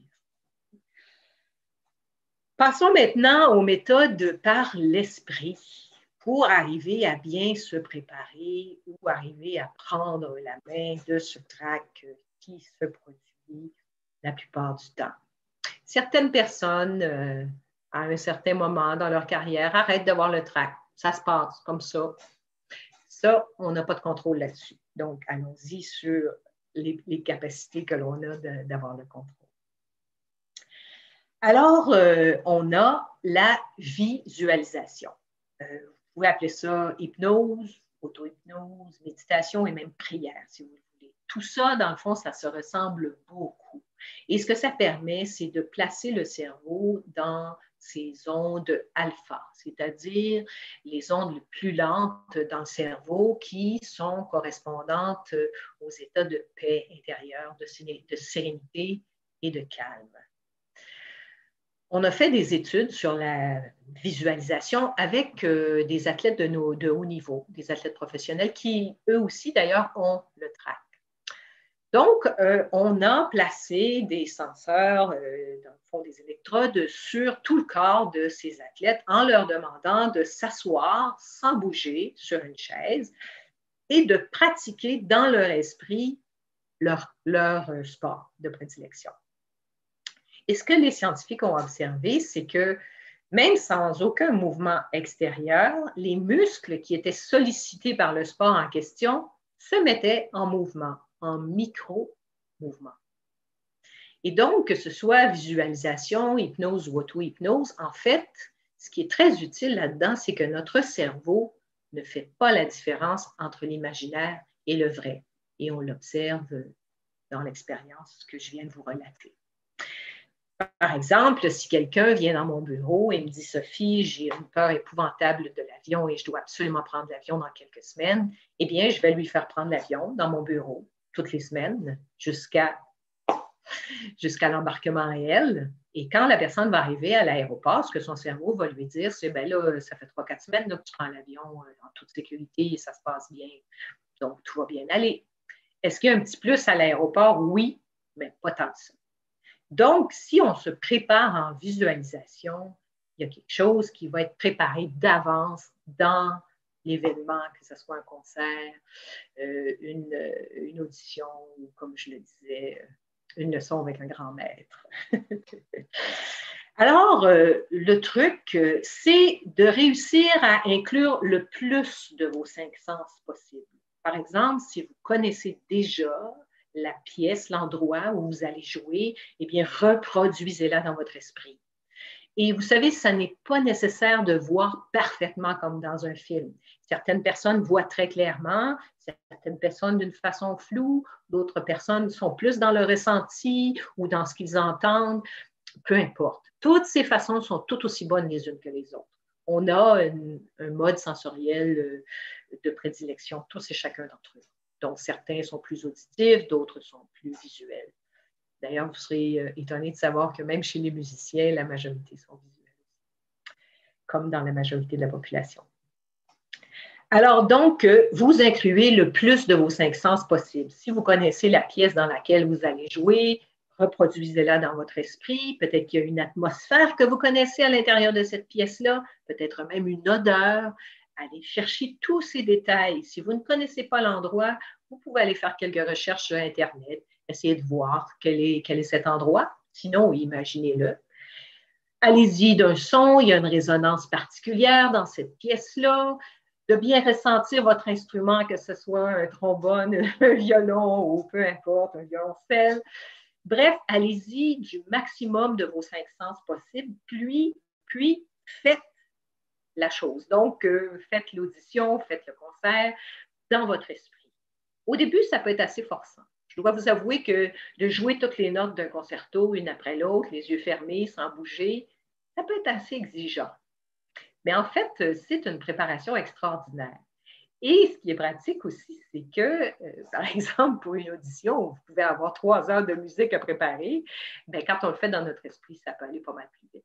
Vous n'êtes pas obligé de passer par-dessus tout non plus. Je vous donne des exemples concrets qui sont arrivés dans la vraie vie et qui vont vous illustrer le pouvoir de la visualisation. Alors, il y a plusieurs années de ça, mon papa a eu un très grave accident de voiture. Mon père n'a plus de coude gauche, n'a plus de genou gauche, a dû faire un changement de carrière dans la soixantaine. Et donc, mon père a été alité pendant des mois. Et c'est un amateur de golf. Donc, il a pratiqué, il a joué au golf dans son esprit pendant des mois. Quand il s'est mis à aller un petit peu mieux, chaise roulante, capable de se déplacer un peu avec une canne, mon oncle, ma tante, ma maman l'ont amené faire un petit 9 trous, une petite partie de golf. Cette journée-là, mon père était encore assez faible et il avait eu le droit de rouler sa chaise roulante jusqu'au point de départ de chaque trou.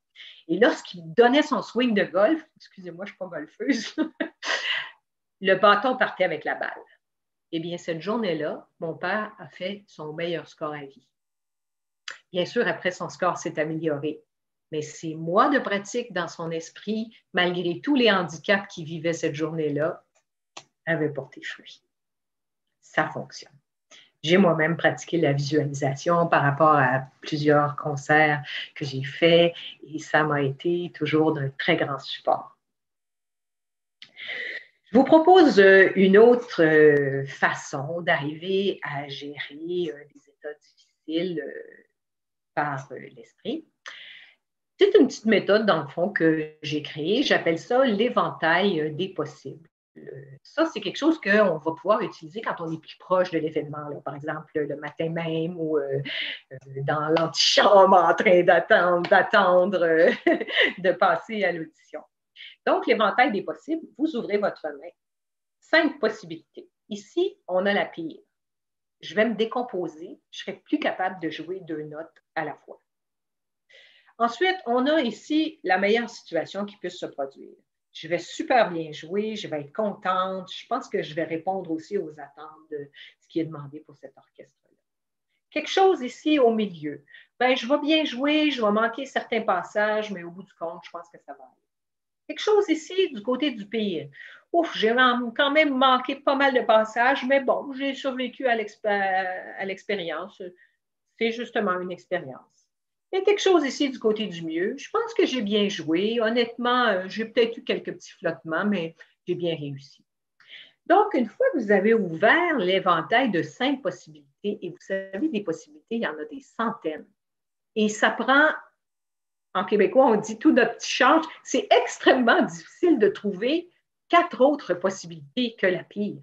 Ça vous donne une idée à quel point nous, les humains, on a tendance à se concentrer sur le pire. Donc, ouvrez votre main, trouvez des possibilités, puis accueil, accueil, accueil. Revenez à accueillir ce que vous ressentez, tout simplement, et ajustez-vous. Une autre façon de se préparer mentalement, afin d'avoir des méthodes par l'esprit, c'est les porte-bonheur. Mais là, attention, je ne parle pas de pensée magique. Je ne parle pas de si je ne porte pas ces sous-vêtements-là aujourd'hui, je ne réussirai pas. Non, non, non, non. Je parle dans le fond d'ancrage. Par exemple, dans les visualisations que j'ai faites, moi, en préparation de différents événements, que ce soit conférences ou concerts, ou je fais aussi des conférences-concerts, les deux à la fois. Pour moi, un symbole de mon pouvoir intérieur, de ma force, de mes capacités, de mon expérience, c'est tout simplement un cercle rouge. J'aime la couleur rouge, je trouve que c'est une couleur de pouvoir sain. Et donc, dans ma boîte de violon, j'ai tout simplement, je ne sais pas si vous allez arriver à la voir, épinglé cette petite bille rouge. Et quand j'ouvre ma boîte de violon, eh bien, je vois cette petite bille rouge et je sais que ça correspond à un ancrage d'une certaine solidité pour moi, mon fond d'océan. Si je perds ma petite bille, c'est pas grave, je peux la représenter dans mon esprit, je peux le faire autrement, je n'ai pas absolument besoin de ça. Mais ça peut être une petite méthode qui est intéressante. Et comme vous voyez, je l'ai sorti de ma boîte aujourd'hui. Qui sait ce qui va arriver? Et c'est pas grave. Donc, une autre façon, par l'esprit, tout à l'heure, on parlait de conscience de soi, d'acceptation de soi par l'accueil. C'est de connaître ma mission, de connaître ma couleur comme artiste. Je vous dirais que ma couleur, elle est plutôt rouge. Et donc, connaître ma couleur, c'est le style de musicienne que je suis et comment j'interprète les choses. Quand j'ai appris la musique, j'ai étudié avec ce que je considère un grand maître, j'ai étudié avec Maurizio Fuchs, que vous connaissez peut-être. Il était un élève de Jascha Heifetz. Wow, je suis à 2 degrés de Jascha Heifetz. Et donc, Jascha Heifetz, si vous le connaissez comme violoniste, il n'y a pas de mouvement à part les mouvements absolument nécessaires pour la technique. Il n'y a pas d'autres mouvements. Et c'était enseigné que chaque mouvement devait être au service de la technique, de la musique, de la production de la musique, et c'est tout. Et vous me voyez parler depuis le début de cette conférence. Pour moi, ne pas bouger, c'est plutôt difficile. Je suis une musicienne qui bouge quand je joue. Et j'ai passé des années à me battre contre moi-même. Je ne ferai pas une Lindsey Stirling de moi-même, c'est son style, je ne bouge pas tant que ça, mais je bouge. Et donc, le fait d'accepter votre style, d'oser être votre couleur, bien, ça peut aider ça aussi. Il y a aussi la mission. Qu'est-ce qui fait que vous avez choisi de faire de la musique dans votre vie, que vous avez choisi ça comme travail, comme profession? On a tous une raison. Et toutes les raisons sont bonnes. Alors, peut-être que votre raison, c'est que vous avez beaucoup de plaisir à le faire et que vous voulez continuer à avoir ce plaisir-là tout au long de votre vie. Excellente raison. Peut-être que vous avez aussi une vision de comment les œuvres doivent être interprétées et que vous avez envie de présenter ça aux gens. Excellente raison aussi. Peut-être que vous aimez ça être vu, vous aimez être sur une scène et vous aimez être en vedette. Excellente raison aussi. La mienne, quand j'étais, en fait, dès que j'ai démarré ma carrière de musicienne dans la vingtaine, mon idée, moi, c'était de porter du bonheur. Dans le fond, ce que je voulais, c'est que les gens soient dans la salle le temps d'un concert, qu'ils oublient leurs tracas, leurs soucis, qu'ils se sentent bien, qu'ils passent un bon moment et peut-être même qu'ils vivent une élévation de l'âme. Et oui, je dis l'âme. Vous savez, le mot psychologie, psycho, ça veut dire âme, et logie, étude. Étude de l'âme, la psychologie. On ne parle pas de ça souvent. Donc, c'était mon idée, moi, de propager le bonheur. J'étais dans cette mission-là. Et vous voyez qu'aujourd'hui, avec mon travail de psy, eh bien, je suis exactement dans la même mission. Je propage le bonheur, mais d'une autre façon. J'aide les gens à être heureux. Et je profite de cette occasion pour vous montrer comment la conscience peut être utile. Vous savez, quand je vous ai dit, moi, ce que je voulais depuis plus jeune, c'était propager le bonheur, il y a quelque chose du syndrome de l'imposteur qui s'est allumé en moi. Et j'avais envie de continuer en disant, aussi prétentieux que ça puisse paraître, eh bien là, j'ai laissé le pas au syndrome de l'imposteur. Je l'ai laissé me dominer, pourrait-on dire. Et donc, si j'ai la conscience ouverte, je ne dis pas ces mots-là. Et je m'habitue à oser assumer ma couleur et ma mission, tout simplement. Et plus ça va, et plus je suis à l'aise avec qui je suis comme artiste. Donc, c'était une façon de vous montrer comment, en étant conscient de tous ces schèmes de pensée, on peut les attraper sur le moment et ne pas les laisser prendre le pas sur nous. Donc, une autre chose aussi que je vous propose, toujours dans l'idée de mieux gérer par l'esprit et d'une meilleure connaissance de soi, que ce soit audition, concert ou autre événement artistique, c'est de connaître son type de trac. Il y a l'énervé. Quand je faisais les 100 pas derrière la scène avec mes solos de violon solo, eh bien, j'étais dans l'énervé. Et en général, moi, c'est mon style. Quand je suis stressée avec quelque chose, que ce soit une conférence ou un concert, il faut que je bouge, il faut que je m'active. Je fais les 100 pas. J'ai fait les 100 pas aujourd'hui avant de vous rencontrer. Et dans le fond, c'est une façon que le corps a de se préparer à l'attaque, à traverser cette situation difficile. Donc, il y a le style de l'énervé. Il y a le style du bullard. Donc, dans le fond, c'est cette personne qui doit rester dans sa bulle, dans son champ d'énergie. Et n'approchez pas le bullard car il va s'enfuir. Vous avez le style de l'irritable. Ici, au Québec, on appellerait ça le bougon. L'irritable, ne vous y approchez pas, lui, il va vous mordre. Il n'a pas envie d'être dérangé. Il y a le style aussi du méditatif, celui qui a besoin de revenir sur lui, sur le fond de lui-même, de reprendre contact. Parfois, il va avoir besoin d'aller dehors, à l'extérieur. Donc, sachez quel est votre style de trac. Alors, je finis avec une dernière section. Je vous lis d'abord ici une citation.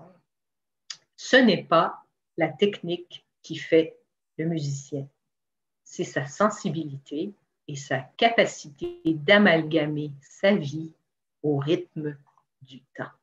Herbie Hancock, musicien de jazz. Amalgamer sa vie au rythme du temps. Donc, d'avoir une bonne hygiène de vie, c'est aussi une très bonne idée pour arriver à mieux traverser les moments difficiles du musicien et surtout à mieux exprimer le message que vous donnez à travers votre musique. Donc, une façon d'avoir une bonne hygiène de vie, c'est de cultiver cette émotion dont on n'a pas beaucoup parlé depuis le début, celle-ci, la joie. Et comment? Par le pouvoir de choisir. Donc, je vais vous proposer quelques avenues de choix parce qu'effectivement, quand je suis dans le pouvoir de choisir, je suis dans ma conscience. J'ai conscience de ce que je fais dans et avec ma vie. Alors, comme je vous le disais, on a le pouvoir de choisir nos pensées. Je vous cite ce grand maître bouddhiste qui s'appelle Tsem Rinpoche. Dans un livre sur la joie, justement, il dit, vous savez, si vous avez des pensées dérangeantes, des pensées malveillantes, des pensées qui vous font du tort, et que vous continuez à rouler régulièrement ces pensées, eh bien, vous êtes paresseux. Je ne le dirais pas comme ça, mais je trouve que c'est une réflexion qui est intéressante. En fait, ce que nous dit Maître Rinpoche, c'est ça prend des efforts, ça ne se fera pas tout seul. Et ce n'est pas parce que j'ai changé mes pensées une ou deux fois que ça va être réglé pour toujours. Donc, maintenez l'effort, continuez à changer, transformer vos pensées, continuez à accueillir ce que vous ressentez, à visualiser. Et plus ça va aller, plus vos schèmes de pensée, la neuroplasticité, vont se transformer. On peut aussi cultiver la joie par le pouvoir de choisir nos activités. Le fait de maintenir une activité physique permet de sécréter endorphines, dopamine, adrénaline. Ce sont des hormones qui nous donnent physiquement de la confiance en nous. Donc, pratiquer régulièrement une activité physique nous permet de maintenir une bonne confiance en soi. Le fait de choisir aussi nos activités, il s'agit aussi de maintenir un équilibre dans notre vie. Notre vie ne peut pas être que du devoir constamment. Nous devons avoir une partie devoir et une partie plaisir. Et je dis nous devons, on arrive à un autre devoir, donc non. L'équilibre se maintient dans devoir et plaisir. Donc, de faire des activités qui vous font plaisir, qui vous font du bien, soit entre amis, lecture, etc., ça vous permet de garder un meilleur équilibre de vie et de porter peut-être un meilleur message comme musicien. Vous pouvez aussi cultiver la joie par la bienveillance. Et là, quand on parle de bienveillance, dans le fond, on parle d'amour de soi et de bienveillance envers l'autre, d'amour de l'autre. Le fait de cultiver la bienveillance, de demeurer bienveillant, nous permet physiquement de sécréter de l'ocytocine. Et ça, c'est la meilleure drogue qui n'existe pas sur Terre. L'ocytocine, c'est l'hormone de l'amour, c'est l'hormone de l'attachement. Donc, plus vous êtes dans la bienveillance, plus vous sécrétez d'ocytocine, plus vous maintenez dans votre équilibre hygiène de vie de l'amour de soi et de l'amour de l'autre. Vous avez aussi le pouvoir de choisir la gratitude. On est un peu du côté de la bienveillance encore ici. Et donc, on sait que le fait de maintenir de la gratitude, ça nous permet de créer un équilibre dans notre vie, de se dégager de cette façon animale de toujours aller voir ce qu'il y a de plus négatif dans notre vie. Donc, vous pouvez, si vous le voulez, par exemple, tenir un journal de gratitude. Vous choisissez un nombre. Moi, j'ai choisi le chiffre 5, ça peut être 3, ça peut être 1, peu importe. Et chaque jour, vous notez 1, 3, 5, dans mon cas, gratitude dans votre journal. Ça prend quelques secondes seulement à faire ça. Et vous n'avez pas besoin de faire original. S'il y a des gratitudes qui reviennent régulièrement, vous les notez chaque fois. Par exemple, jadis, maintenant mes enfants sont plus vieux, ils sont partis de la maison, mais je notais chaque fois, chaque soir, notre souper en famille. C'était quelque chose qui était pour moi très important et pour laquelle j'avais beaucoup de gratitude. Eh bien, ça créait ce qu'on appelle un cercle vertueux. C'est le contraire d'un cercle vicieux. On voit comment nous, les humains, on a tendance au négatif. Tout le monde connaissait un cercle vicieux. Très peu de gens connaissent les cercles vertueux. Et donc, le cercle vertueux, c'est que chaque fois que je soupe en famille, mon esprit sait que je vais le noter dans mon journal. Et quand c'est noté dans mon journal, j'apprécie encore plus mon souper en famille. Et voilà, je suis du côté de la vertu et de la gratitude. Donc, ça me permet d'une certaine façon de changer mon regard sur la vie, d'avoir une façon de le voir un peu plus positivement.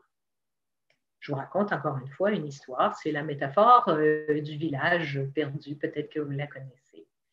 Donc, il était une fois un village perdu au milieu de nulle part. Et par un beau matin, un vieux monsieur s'installe à l'entrée du village sur un banc. Juste un peu plus haut, sur un balcon, il y a un jeune homme qui lui aussi regarde les badauds vaquer à leurs occupations dans le village. Arrive un étranger à l'entrée du village qui interpelle le monsieur qui est assis sur le banc, le vieil homme, et qui lui dit « Dites-moi, monsieur, je suis étranger, j'arrive d'un autre village, j'aimerais m'installer chez vous, mais j'aimerais d'abord savoir quel genre de personne je vais trouver dans votre village. » Alors, le vieillard répond, « Dites-moi, quel genre de personne vous trouviez dans le village d'où vous venez? » Et l'étranger répond, « Oh, des personnes vraiment malveillantes, pas gentilles, désagréables, critiquantes. C'était pas drôle de vivre là. » Et le vieillard répond, « Ben, c'est ce que vous allez trouver ici, dans ce village. » Quelque temps plus tard, arrive un autre étranger qui pose la même question au vieillard. « Bonjour, monsieur. Je suis étranger, j'arrive d'un autre village, j'aimerais m'installer chez vous. J'aimerais savoir quelle sorte de gens je vais trouver dans votre village. » Et le vieillard de répondre évidemment la même chose. « Quel genre de gens trouviez-vous chez vous dans votre village? » Et l'étranger répond, bien, je trouvais il y avait des gens bienveillants, des gens gentils, c'était agréable, les gens s'entraidaient les uns entre les autres. Et le vieillard de répondre, bien, c'est exactement ce que vous allez trouver ici, dans ce village. Le jeune homme qui est en haut, à son balcon, descend en vitesse, vient voir le vieillard et lui demande, dites-moi, ces deux personnes vous ont posé la même question et vous avez répondu d'une façon complètement différente à l'un et à l'autre. Et bien sûr, comme vous vous en doutez, le vieillard de répondre, mais tout dépend de comment tu vois la vie. Donc, d'entretenir la gratitude, la bienveillance nous permet de changer notre regard et garder une meilleure hygiène de vie. Vous avez aussi le pouvoir de cultiver la joie, de choisir la créativité. Et donc, d'oser votre couleur, comme je le disais tout à l'heure. Et vous savez, la créativité, ce n'est pas juste de jouer de la musique, de créer des peintures ou de décorer les maisons. La créativité, c'est comment je me suis habillée aujourd'hui, c'est les mots que je choisis d'aligner les uns en arrière des autres, c'est comment vous marchez lorsque vous entrez sur une scène, c'est la posture que vous avez lorsque vous jouez votre instrument. Et bien sûr, c'est ce que vous avez choisi comme message musical. Vous savez, on joue la même musique, souvent nous les musiciens, depuis des centaines d'années. S'il n'y avait pas la créativité, ça pourrait devenir assez ennuyant. Donc, osez la vôtre. Et enfin, on a le pouvoir de se connaître, d'ouvrir notre conscience. Dans le fond, la question « Qui suis-je » il n'y a pas de réponse exactement en ce moment.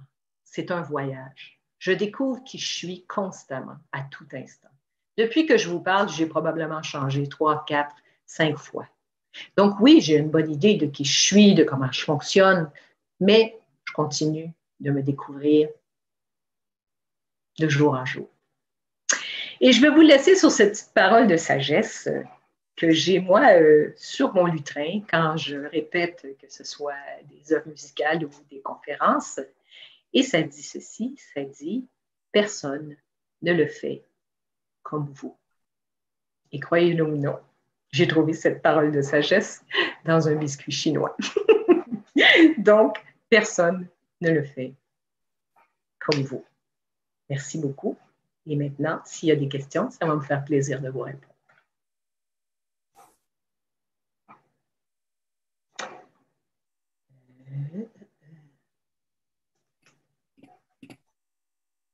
Alors, j'ai une question ici qui me dit « Merci pour votre présentation, c'est extrêmement intéressant. Je me demandais si vous connaissiez l'approche de Don Green à propos de la gestion de l'anxiété de la performance. » Malheureusement, je suis désolée, je ne connais pas cette méthode-là.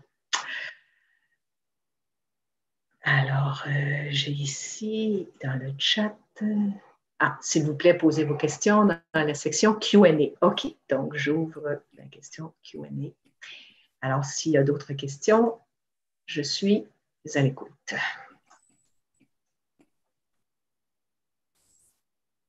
Une question ou commentaire, si vous préférez.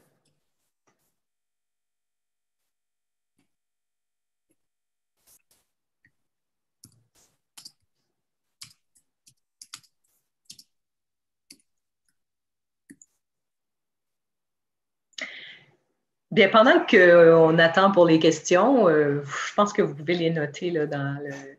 Je regarde, il n'y a rien qui s'allume dans le chat. Je vais vous donner un petit bonus.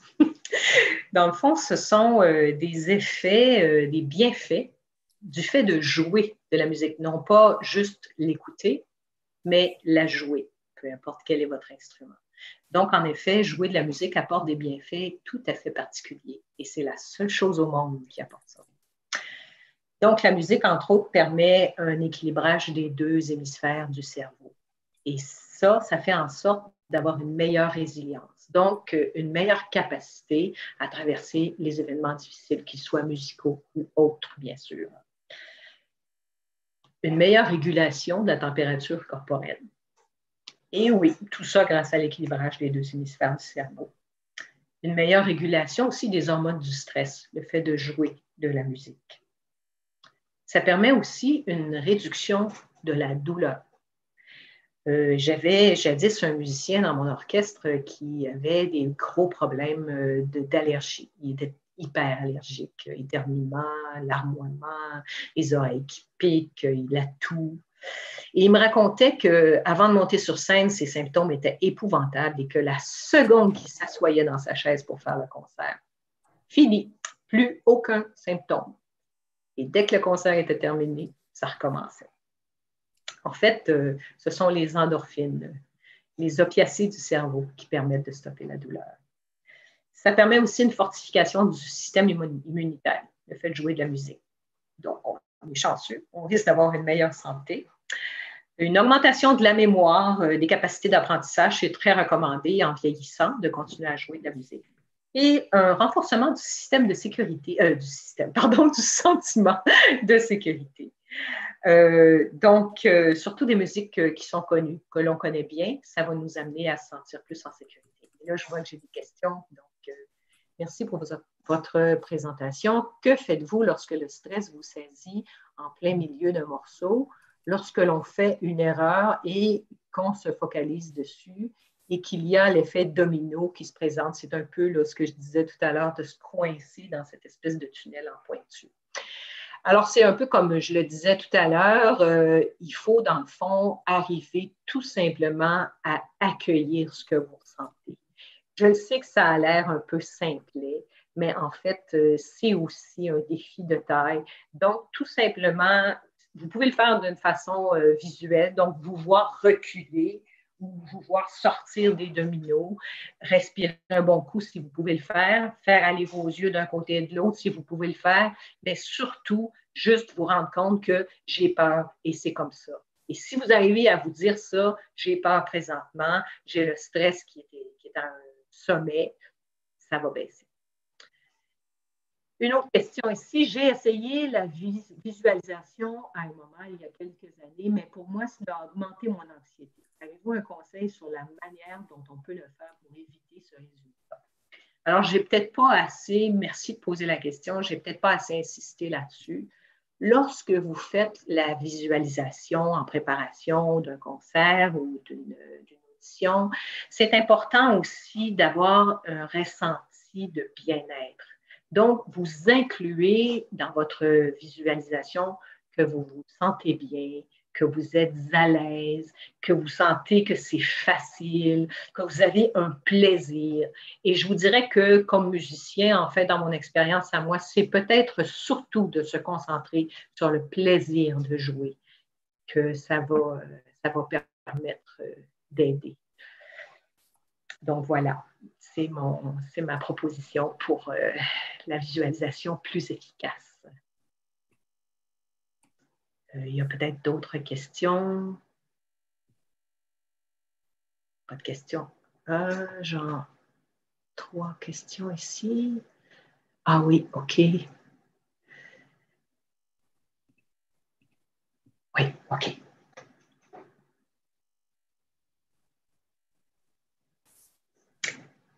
Vous savez, si le stress devient incommensurable, comme Théo le demandait il y a quelques instants, la conscience de soi aussi, ce fond d'océan dont je parlais, peut être très aidant. Donc, de revenir à « je suis moi, c'est moi qui joue à ce moment-ci et je vais le faire du mieux que je peux ». Une autre façon, mais bon, ça c'est la mienne, peut-être que ça ne vous aidera pas, peut-être que ça va vous aider, c'est de relativiser. Moi, il y a plusieurs années, ce que je me disais souvent, c'est Sophie, tu n'es pas chirurgienne cardiaque. Là. Si tu manques une note, là, il n'y a personne qui va mourir. Ni moi non plus, d'ailleurs. Et puis, on arrive à surmonter ça régulièrement. Plus notre cerveau comprend que le danger n'est pas si épouvantable que ça. Donc, peut-être que les premiers états de stress vont être assez difficiles, mais ça va finir par aller de mieux en mieux. Et là, j'ai entendu quelqu'un éternuer. Est-ce que j'ai une question?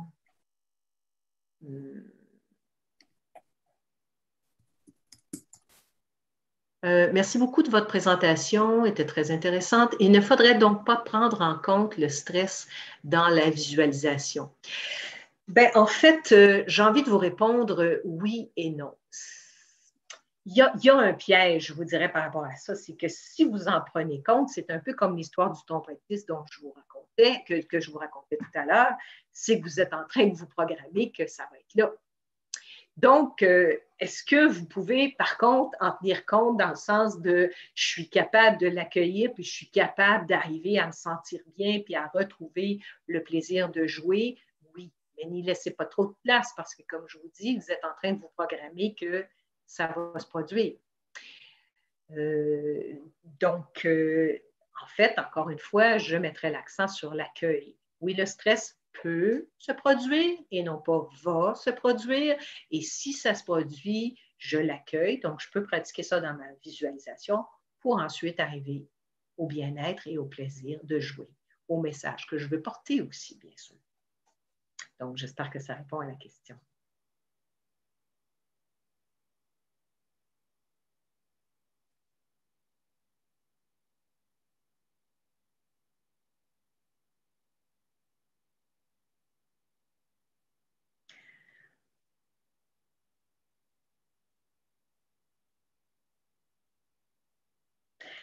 Vous savez, quand on se prépare pour quelque chose qui arrive, un concert, on va avoir tendance à essayer de travailler par la pensée positive. Je vais être bonne, ça va bien aller, je suis capable, je suis belle, je suis fine, bon, etc. La pensée positive, ça peut fonctionner, mais à une seule condition. En fait, c'est que vous devez y croire, un peu par rapport à la question que vous me posiez il y a quelques instants. Donc, allez-y avec des affirmations, des phrases de pensée positive auxquelles vous adhérez, pour lesquelles vous pouvez, dans le fond, que vous pouvez croire. Donc, je suis la meilleure au monde. Moi, en tout cas, ça ne fonctionnera pas. Parce que je sais que je ne suis pas la meilleure au monde, puis de toute façon, ça ne donne rien. Chacun a sa parole à porter ou sa musique. Donc, allez-y, de pensée positive si vous voulez, mais de pensée positive bien ressentie, auquel vous pouvez tout à fait croire. Par exemple, dans mon cas, j'ai un message à porter, je peux tout à fait adhérer à ça. Mon message est intéressant à livrer, je peux tout à fait adhérer à ça aussi. Est-ce que ça se peut que ça n'intéresse pas certaines personnes? Rendu là, c'est pas grave, ainsi soit-il ou ainsi soit-elle.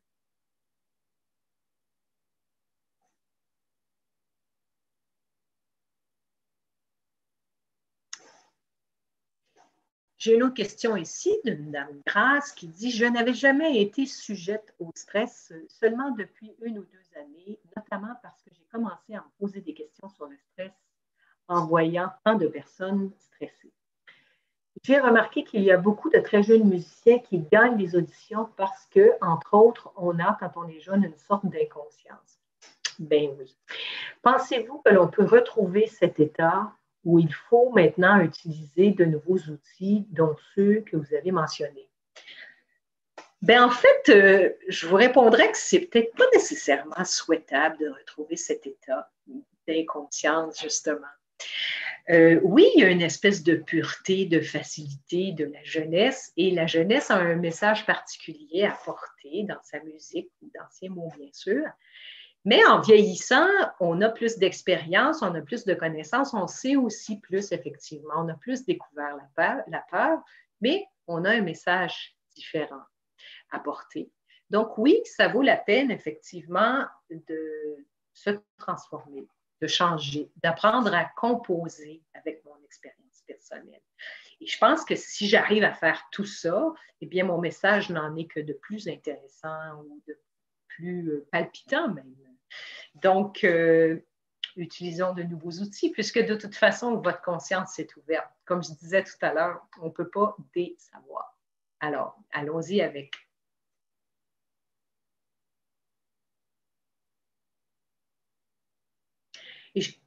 Et je pense que j'ajouterais que quand on réussit à justement intégrer l'expérience de vieillir, les expériences qu'on a vécues qui ont été plus difficiles, on retrouve un certain calme, un calme qui est différent, peut-être plus assumé que dans notre jeunesse.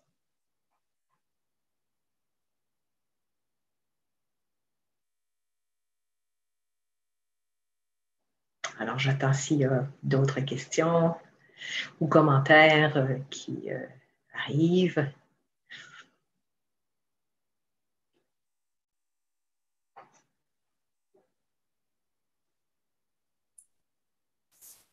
Tiens, je vais d'une autre citation que j'avais relevée pour vous. C'est d'un monsieur Rick Beato. C'est un musicien plus du côté de la pop, lui, qui dit les musiciens ont tous de différents cerveaux et de différentes mains.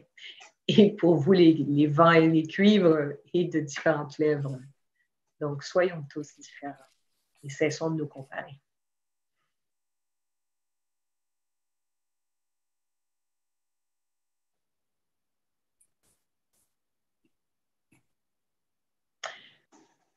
J'ai ici, merci beaucoup. Je pense qu'il n'y a que très peu de questions car c'est une présentation très complète. Merci encore, mon Dieu, mais c'est très gentil. Merci à vous.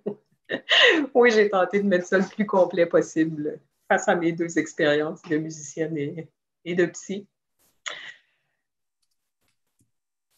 Alors, j'attends encore un petit peu. On a encore du temps, on a encore quelques minutes. S'il y a des choses qui vous viennent à l'esprit, des questions ou commentaires.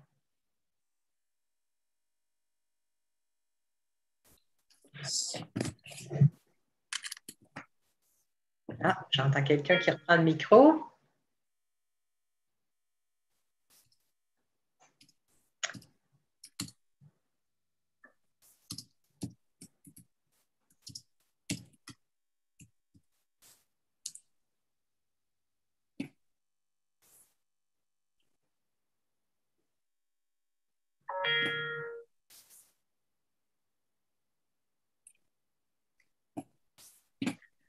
Alors, je pense, je vois quelque chose ici. Ah non, c'était la même question. OK.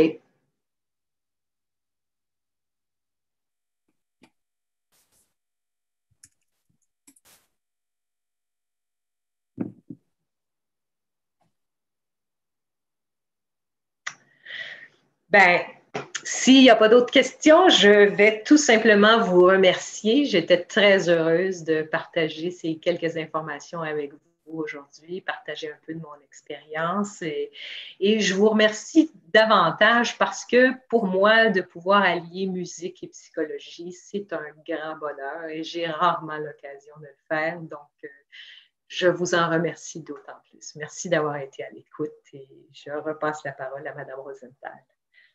En fait, c'est nous qui vous remercions infiniment parce que ça a été vraiment intéressant. Moi, je l'écoutais juste avec le son, là. Puis vraiment, là, je pense que les élèves ont appris beaucoup de choses, puis ça va leur servir. Alors, c'est le but de l'exercice, mais je pense que vous avez bien fait passer la matière, les outils, les conseils et tout, là. Donc, c'est vraiment très apprécié là, Merci. que vous nous ayez partagé votre expertise. Ben, ça me fait très plaisir. OK.